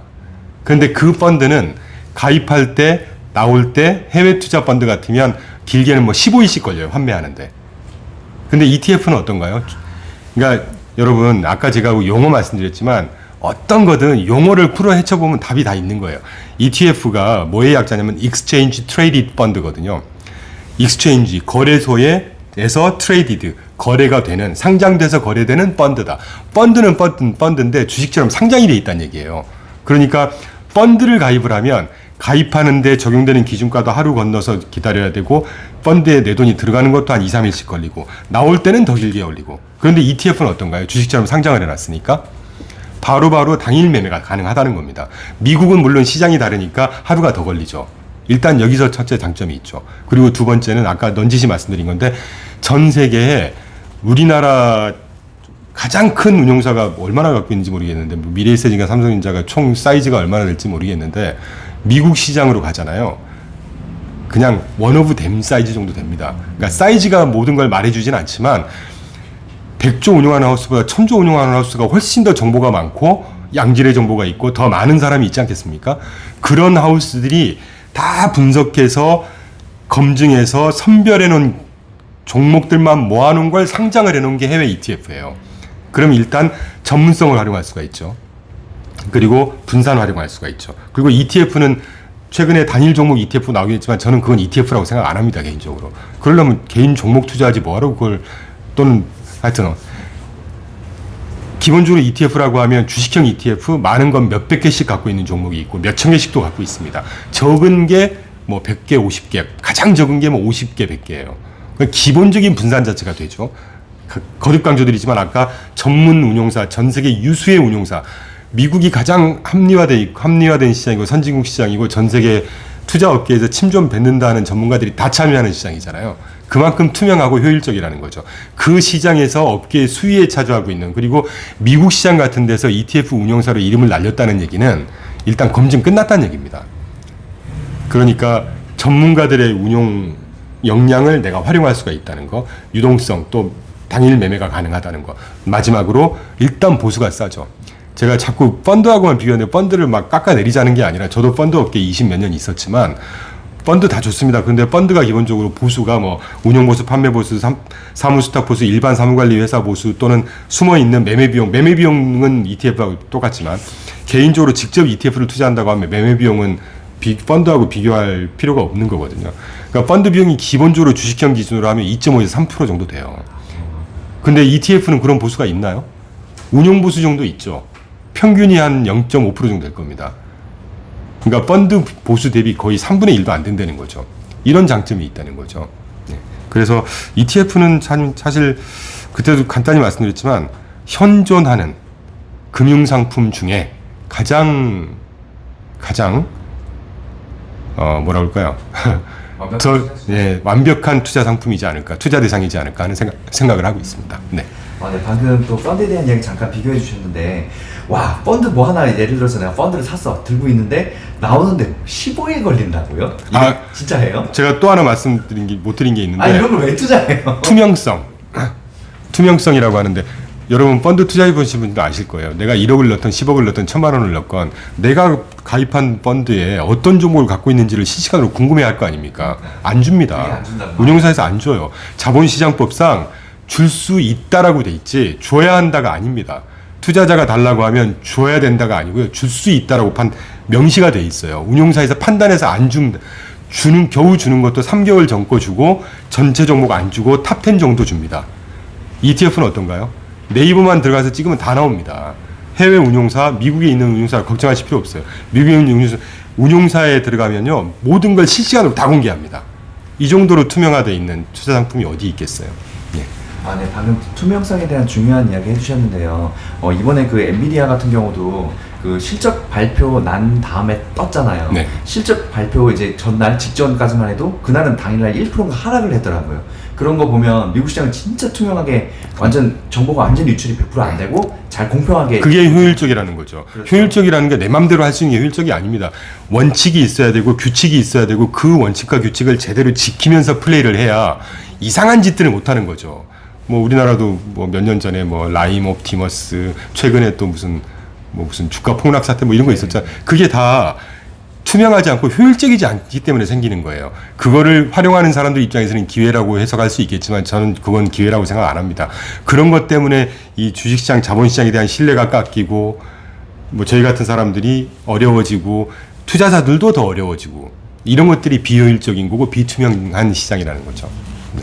네. 그리고 저 같은 경우는 이제 주식 투자를 ETF로 시작을 해서 단일 종목으로 물론 시작은 했지만 아픔을 겪고 이제 ETF로 넘어왔는데 개인적으로 이 펀드를 저는 하는 그 개념을 자체를 이해가 안 가요. 왜냐면 내가 내 돈을 내고 투자를 하는데 이것을 어디에 투자하는지 알 수가 없다? 세상에 저는 이런 투자 수단이 어디인가 싶어요. 근데 역으로 얘기하면 또 좀 그런 게 옛날에 이거 펀드에 돈이 엄청 많이 몰렸다고 하더라고요. 불과 10몇 년 전까지만 하더라도. 저도 그 덕분에 월급쟁이로 살았고요. 네네네. 근데 그런 내가 어디에 투자한지도 알 수도 없는데 거기도 돈을 넣는다는 것 자체가 저는 이해가 안 갑니다. 그러니까 네네. 조금 이제 너무 호도하는 감이 없잖아 있긴 한데 저도 그 업계에 있었던 사람으로서 정말 저는 그 순수하게 그래서 뭐 저희 자문사 거를 대신하시라 절대 그런 말씀 드리는 거 아닙니다. 지금도 펀드에 많은 분들이 하고 계시고 펀드에 만족하시는 분들이 많기 때문에 괜찮아요. 결국 판단은 본인이 하는 거니까. 근데 개인적으로 저도 투자자이면서 그 업계를 경험한 사람으로서 아니 장단점은 분명히 짚고 가야 되는 거잖아요. 결국은 투자자들이 판단을 해야 되는 거기 때문에 그런 차원에서 드리는 말씀이죠. 네, 알겠습니다. 네. 네, 대표님 다음 이야기 또 해보겠습니다. 네. 반대로 ETF에 투자할 때 주의해야 할 점들. ETF도 분명히 단점이 있겠죠. 예. 다시 한번 이야기 부탁드립니다.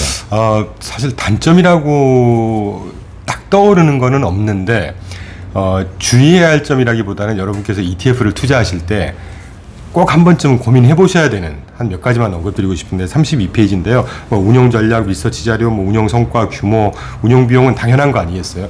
이 중에 여러분께서 조금 익숙하지 않은 부분 한 가지만 말씀을 드리고 싶은 게 자, 그러면 아까 제가 이제 운용사의 전문성을 활용할 수가 있다 이런 말씀 드렸고 ETF에 투자한다는 얘기는 그 ETF를 운용하는 운용 하우스가 더 중요할 거 아니겠습니까? 그럼 이제 우리가 운용 하우스를 검증을 한다고 할 때 뭐 사이즈가 얼마나 되냐 이런 거 안 보셔도 됩니다. 미국 시장에 상장이 돼 있다는 얘기는 전 세계 투자자들한테 일단 먹혔다는 얘기고 그거 자체가 검증이 됐다는 얘기거든요. 그럼 이제 그 다음 단계로 내가 원하는 운용 전략, 내가 대응하고 싶은 시장 방법을 찾아 들어가다 보니까 어떤 ETF를 선택하게 됐잖아요.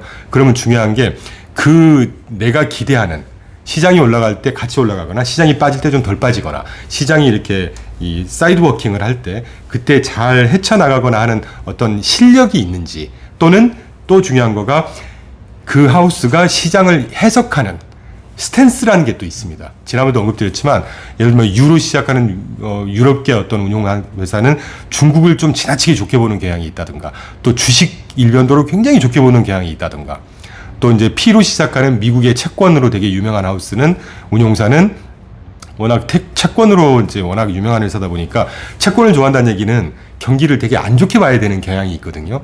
경기가 안 좋아져야 10년물 금리가 빠지고 그래서 채권이 가격이 올라지니까. 그러니까 이런 회사만의 어떤 색깔을 좀 잘 구별을 하셔야 된다는 거죠. 반면에 제가 참 좋아하는 그때도 언급드렸지만 S로 시작하는 굉장히 오래된 운용사, 이 ETF라는 걸 처음 발명하는 회사가 있어요. 운용사가. 그 회사 같은 경우는 시장을 굉장히 좀 저희가 좋아하는 좀 담담하게 시장을 봅니다. 되게 학자적인 관점에서 이쪽 저쪽으로 치우치지 않고 이런 성향을 좀 구분하셔야 되는데 구분하시는 방법을 말씀드리려고 해요. 어렵지 않습니다. 이제 뭐 다만 좀 까다로운 건 이제 영문 자료니까.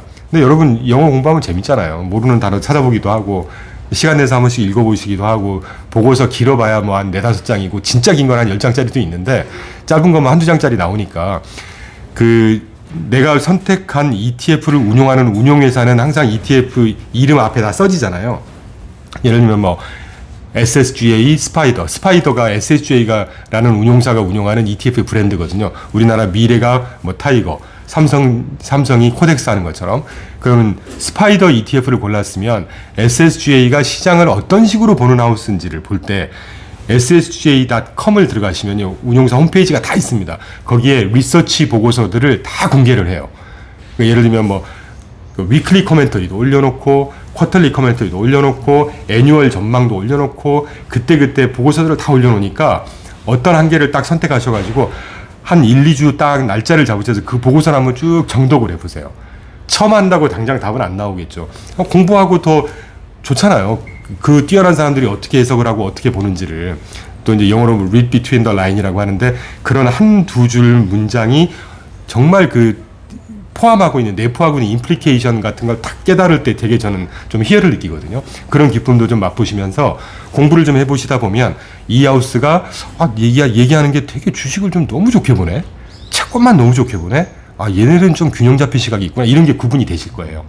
그거를 한번 이제 거기까지 가시면 이제 뭐 어느 정도 좀 스스로 기준이 생기셨고 어느 정도 기초 준비가 되셨다고 할 수 있지 않을까요? 또 그런 과정이고 그게 그 정도 말씀을 드리고 싶어요. 네. ETF를 사실 공부해 보면 ETF 종목들 그 정말 운용사마다 스타일이 다 있더라고요. 그럼요. 어떤 운용사는 아까 얘기했을 대로 뭐 채권에 집중돼 있고 어떤 운용사는 완전 레버리지 같은데 또 완전 그 몰빵돼 있고 네, 여러 가지 이렇게 맞습니다. 있는데 이런 그 ETF를 볼 때 우리가 좀 더 이제 그 디테일하게 ETF를 고르고 싶다면 이런 운용사의 스타일을 꼭 파악하라는 거. 당연하죠. 우리나라 운용사도 마찬가지잖아요. 심지어는 또 제가 제일 개인적으로 기피하는 그런 유형이긴 한데 백화점처럼 이것저것 다 깔아놓고 그냥 마구잡이로 하는 운용사가 있어요. 글쎄요. 네. 예. 국내 어디라고 말할 수는 없지만 네, 알겠습니다. 네. 다음 이야기 그래서 또 다음도 지금 이어진 질문인데 네. ETF도 파생 상품 운용 전략이 엄청나게 많은데 그 안정성 있는 상품들 그리고 고수익 고위험 상품들 이런 것들이 있는데 이런 것들의 차이 그리고 이런 것들을 어떻게 활용해야지 말 너무 어렵다 쉽게 얘기해서요 레버리지하고 인버스 많이들 투자하시잖아요. 사실 ETF라는 게 대박을 친 이유도 똑같은 거 수익인데 2배 준대 3배 준대 뭐 아니면 떨어져도 돈을 준대 이걸로 이제 ETF가 말 그대로 대박을 치게 됐는데 이런 것들의 활용과 주의성에 대한 이야기 한번 생각 부탁드립니다.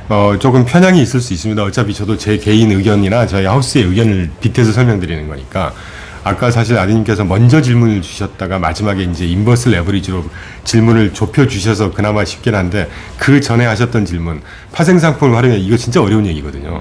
제가 설명을 아무리 드려도 어려울 수밖에 없다고 받아들이실 거고 해치펀드 전략이라는 게 제가 아까 뭐 롱바이스 쇼바이스 아주 간단하게 그냥 멀티 스트래리지, 뭐 마켓 뉴트럴만 갖고 설명을 드렸지만 옵션 오버레이라는 것부터 시작해서 어마어마하게 많습니다. 그건 사실 전문가의 영역이죠. 그러니까 자문이 필요한 것이죠. 이건 대놓고 제가 말씀드릴 수 있어요. 이제 그렇기 때문에 그 설명을 다행히 안 하셔도 될 만큼 그냥 레버리지하고 인버스로 좁혀주셨기 때문에 그 말씀만 드리면 저는 똑같습니다. 인버스는 충분히 활용할 가치가 있다고 봐요. 시장이 떨어지거나 올라갈 때 반대로, 그러니까 분명히 시장이 떨어진다고 하면 시장이 떨어지는데 배팅하는 게 인버스 전략이잖아요. 올라가는데 하는 건 그냥 현물 사면 되는 거고. 그런데 여기서 욕심을 내서 올라갈 게 분명하니까 3배, 5배를 먹어야 되겠다. 이게 왜 위험하냐면 시장은 예상한 대로 안 간다는 거예요. 시장은 절대 예상한 대로 안 갑니다. 그게 100% 확신이 있다 그러면 10배, 20배짜리가 나오겠죠. 5배 나왔으니까 5배짜리 하시면 되죠. 결과가 그렇게 좋다는 얘기 저는 많이 못 들어봤습니다. 그러니까 제가 D로 시작하는 레버리지로 되게 큰 운용사 분도 제가 알고 그러는데 그게 안 좋은 전략이다라는 게 아니고 그게 확실히 담보가 되지 않는다는 거예요. 귀신도 모르는 게 시장이잖아요. 근데 시장이 뜰 것 같으니까 5배, 4배로 먹어야 되겠다? 이걸로 끝나면 되죠. 내가 잃는 게 없이 못 벌고 끝나면 괜찮은 겁니다. 그런데 만약에 시장이 뜰 거라고 생각해서 5배, 3배짜리를 들어갔는데 빠지면 어떻게 될까요? 똑같이 3배, 5배가 더 빠지게 되는 거예요. 그건 여러분께서 방어 방법이 없는 거예요. 방어할 수 없잖아요.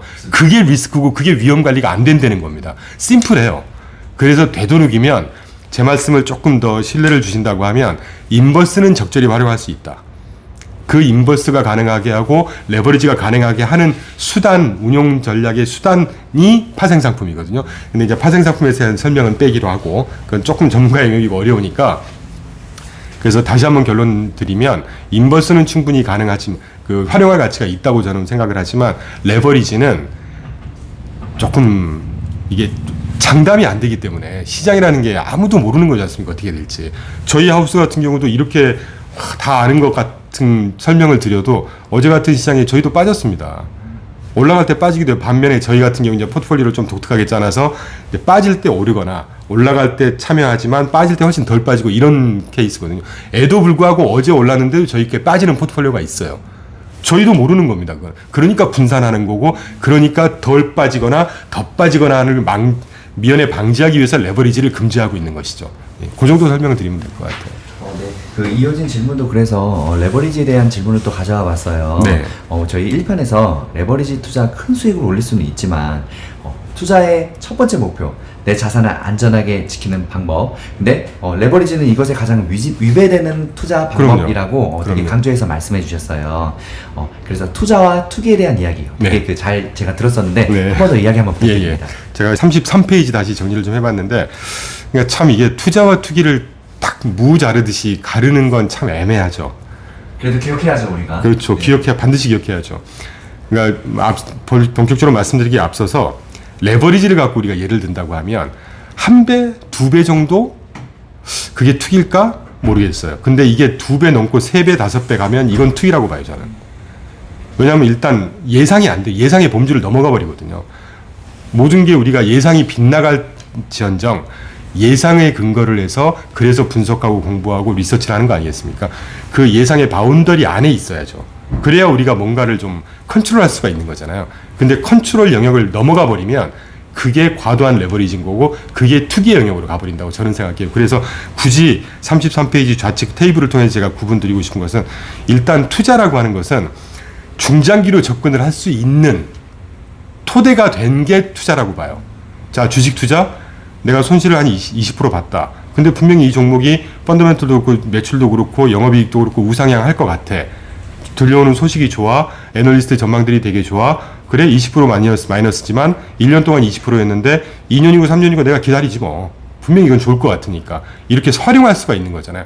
근데 투기는 어떻게 되겠습니까? 이게 파생 상품이 끼어 들어가고 이번에 주가 사태들 다 녹아버리고 막 이런 것처럼 이게 장기적인 이 기간으로 한다는 게 의미가 없는 거죠.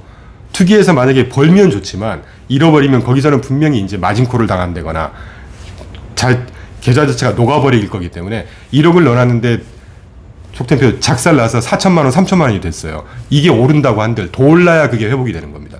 그만큼 내가 시간에 대한 컨트롤을 할 수가 없는 거예요, 더 이상. 이게 투자와 투기의 차이인 것 같고, 성향도 그렇죠.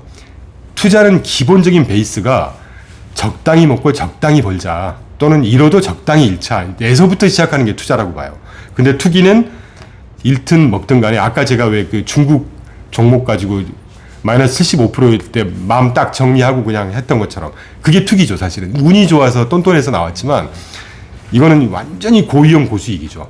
그러니까 고위험 고수익을 다시 표현하면 고수익, 고손실. 이게 이제 투기의 영역이 아닐까요? 이렇게 구분을 좀 하고 싶고, 그 다음에 이제 위험 선호도 당연하죠.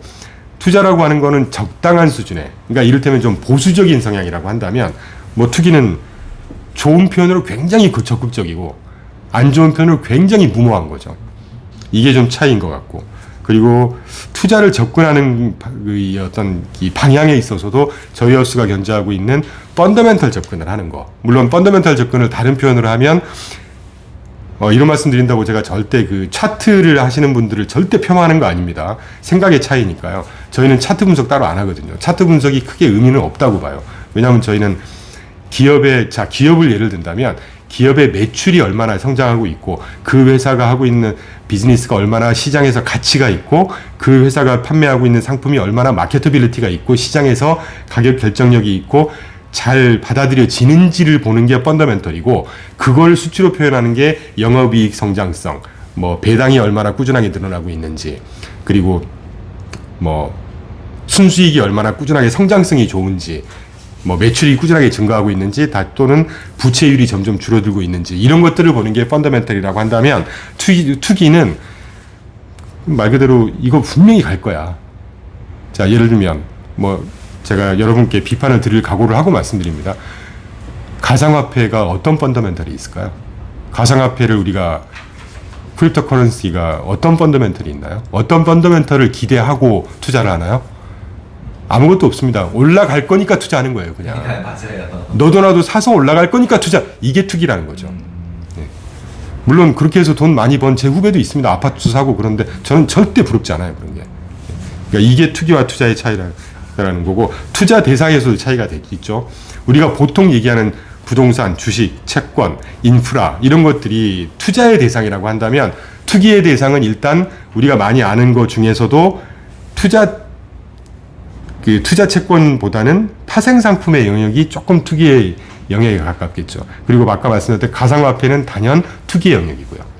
이제 투자 대상에서도 좀 차이가 있다는 말씀을 좀 드리고, 그 다음에 이제 그 매도나 매수 시점을 판단할 때 의사결정을 할 거 아니겠습니까? 이럴 때도 투자라고 하는 것은 아까 제가 왜 펀더멘털 또는 실물 경기, 이게 가치의 영역이라고 한다면, 주가나 이 차트 패턴은 가격의 영역이거든요.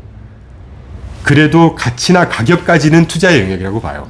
그런데 투기라고 하는 거는 말 그대로 시세 차익이죠. 그러니까 이게 분명히 좀 차이가 있습니다. 가격도 가격이 비싸고 싸고 뭐 할 수 있지만, 이거는 가치의 근거에서 판단을 하는 거기 때문에 투자의 영역인 거지, 우리가 온리 시세 차익이라고 딱 한다면, 아까도 말씀드렸지만 가상화폐라는 게 어떤 펀더멘털이 있을까요? 어떤 가치가 있나요? 흔히 얘기하는 중앙은행이 다 이제 그 법정 통화를 가상화폐로 바꿀 거다? 그런 근거는 어디에도 없고요. 실제로 현존하는 지금 수천 가지, 수만 가지가 된지 모르겠지만, 가상화폐가 어떤 한 통화가 어느 나라에서, 자, 미국에서 법정 통화가 크립토커런시 하나로 딱 지정이 된다. 그러면 그거 하나 빼고 나머지는 다 없어집니다. 이제 다 휴지 조각이 되는 거예요. 이거 자체가 투기의 영역이라는 거예요. 그러니까 그네들이 가상화폐를 막 밸류가 있다고 얘기하는, 뭐 법정 통화가 되고 현재 커런시를 대체할 거다, 그러는 순간 대체가 되는 그 가상화폐 하나 빼고 나머지 다 휴지 조각입니다. 이게 말이 어폐가 있는 거죠. 앞뒤가 안 맞는 거예요. 아이러니, 패러독스인 거예요. 그러니까 이게 투기의 영역인 거고, 이게 다시 말하면 시세 차익일 뿐이라는 거죠. 그러니까 우리가 주식 투자하는 것도 시세 차익을 먹으려고 하죠. 그런데 시세 차익을 먹을 때 판단하는 근거가 뭐냐는 거예요. 근거는 있을 거 아닙니까? 분석하는 근거가 있고 출발점이 있을 거 아니에요. 그게 그 기업의 상품, 가격 결정력, 시장 지배력, 영업 이익 추세, 뭐 이런 것들이잖아요. 그런데 이 투기 영역에서는 그런 건 안 보죠. 안 봐요. 파생 상품이 뭐가 있죠? 물론 파생 상품은 주가가 오르고 떨어질 것 같으니까 반대 포지션을 잡자 뭐 이런 전략의 영역인데 이건 또 다른 거죠. 그래도 연결하면 기초가 있는 거예요. 가치가.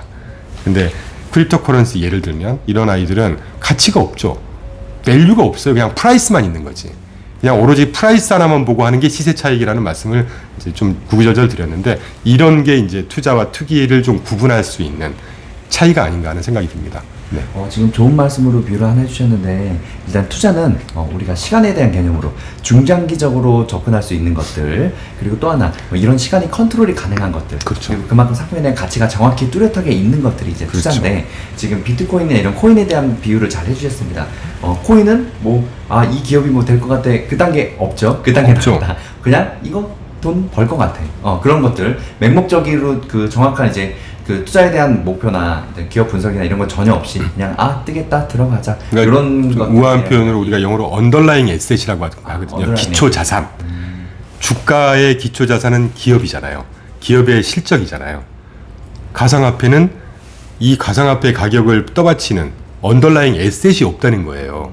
이게 투기인 거죠. 정말 중요한 네. 네. 정말 중요한 포인트로 딱 짚어주셨습니다. 네네. 네, 알겠습니다. 네. 와, 대표님 오늘 또 거의 2시간 가까이 또 이야기 그런가요? 해주셨어요. 네, 이제 개인적인 근황에 대해서 잠깐 또 여쭤볼까 합니다. 네.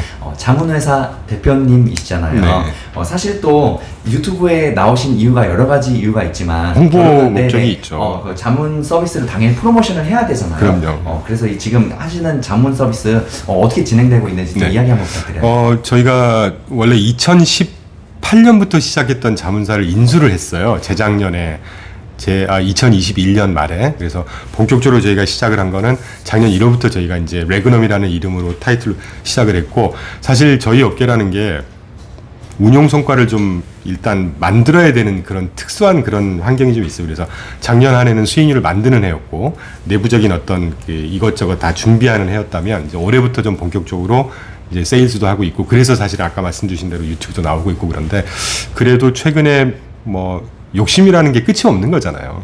근데 저희 같이 하시는 기 대표님이나 저희나 좀 늦더라도 긴 안목에서 좀 신뢰감 있게 접근을 하자는 게 저희 주의입니다. 좋을 때 쫙 물 들어올 때 노젓는다고 막 엄청 했다가 또 안 좋을 때 확 안 좋고 절대 그러고 싶진 않거든요, 저희가. 그래서 일단 조금 고지식하게 접근하고 있고요. 다행히 이제 법인, 저축은행들을 포함해서 법인 몇 군데서 자금도 최근에 어제도 좀 자문 맡겨주셨고, 판매사 한 2군데서도 이제 저희 상품을 열어주셔서 계약도 하고 이제 천천히 시작을 하고 있고요. 그리고 또 이제 판매사를 통해서 하기도 하고, 저희가 법인 자금을 받는 것처럼 저희한테 직접 자문을 맡겨주시는 분들도 계시니까, 여러분, 저희도 영업하는 거니까요.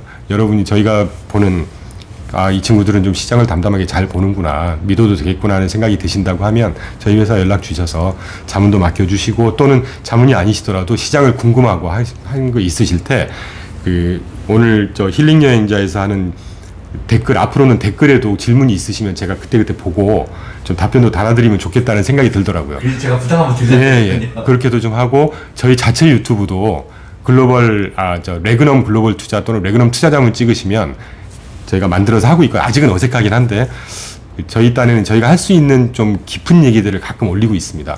그것도 한번 같이 보시고 구독도 좀 해주시고요. 그래 주시면 좋겠고, 참고로 이제 최근에 제가 판매사들하고 접촉을 많아지다 보니까, 판매사들은 기관 투자가들이잖아요. 그래서 이 친구들이 운용 사이즈가 얼마나 되는지, 인력들이 얼마나 충분한지 이런 것들 봅니다.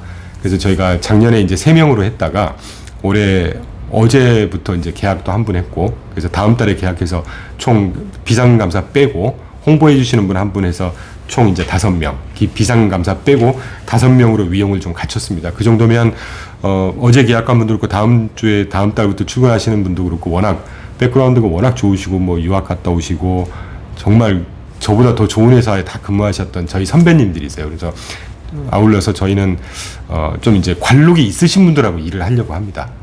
경험이 정말 중요하거든요. 그래서 실무는 사실 저나 저희 기 대표님이 실제로 다 같이 하면서 운영도 하고 있기 때문에, 리서치 그리고 이제 리스크 관리 전담해 주실 2분을 새로 모셔서 좀 더 위용을 갖췄다는 말씀 좀 드리고 싶네요. 네.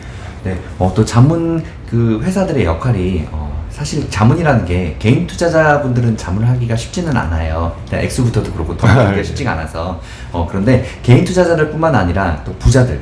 사실 부자들 같은 경우는 그 투자 정보를 웬만한 자문기관보다 더 잘합니다. 아, 그럼요. 그분들은 자산을 지키려고 하기 때문에 사실 자문이 필요 없다고도 하는데. 그럼요. 그런데도 불구하고 개인뿐만 아니라 부자나 그리고 또 기관들 왜 자문 서비스가 필요한지 한번 이야기 다시 부탁드립니다. 이런 말씀을 드려도 될지 모르겠습니다. 아닙니다. 분명히 욕먹을 욕먹을 것 같은데, 제가 이제까지 했던 그 백그라운드를 살짝 좀 말씀을 드리면, 저는 이제 외국계 운용사에서 주로 일을 많이 했고, 증권사에서 애널리스트도 해봤고, 상품을 개발해서 금융감원에서 상도 받아봤고, 세일즈도 오래 했고, 그 과정에서 뭐 국세청 분들한테 강의도 한 8년 했었고, 금융투자협회나 증권거래소에서 하는 투자자 교육도 외부 강사로 등록을 해서 했었고, 또 더군다나 은행이나 증권사의 PB분들에 대한 그 교육, 다시 말하면 시장이라든가 시장 분석, 전망, 상품 소개 이런 교육을 많이 하면서 제가 깨달은 바는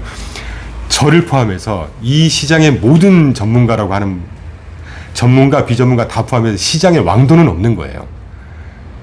이분 제 의견도 틀릴 수 있고 정답은 없는 겁니다.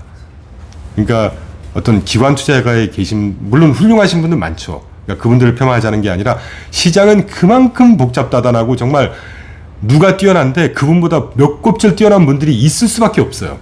그래도 시장은 예상을 잘 못하는 게 시장입니다. 그러니까 되도록이면 많은 사람들의 얘기를 듣고 그리고 그 중에 여러 이슈 중에 이거를 이렇게 해석을 하고 이러니까 상당히 효율적으로 해석을 하고 시장을 담담하게 잘 보내. 이게 그러니까 중요한 거예요. 그래서 아무리 자산 많으신 분들한테는 얼마나 훌륭한 매니저들, PB분들이 가서 정보를 드리고 그러니까 많이 알죠. 근데 그 정보가 꼭 맞다는 보장이 있을까요? 제가 노골적으로 말씀 안 드리겠지만 저도 뭐 몇천억, 몇 조 가시신 분께 PT도 해봤고 아시는 회장님도 있는데 글쎄요. 제 전공 분야를 저만큼은 다 모르신다는 생각을 항상 했어요. 제가 건방져서 그런 게 아니라 전문 분야는 틀리거든요. 여기저기서 주워들은 얘기가 많은 거 하고 그걸 믹스해서 내가 의사결정을 제대로 하느냐 또 거기에 달라진 시장 상황에서 예상을 또 접목해서 예상을 또 잘하느냐 이래서 AI라는 게 왕도가 될 수 없다고 저는 생각하거든요. 그래서 이분 뭐 기관 투자가분들이든 소위 하이넷워스 인디비주얼이라고 하는데 고액 자산가분들이든 개인분들이든 전문가의 자문은 필요하죠. 예.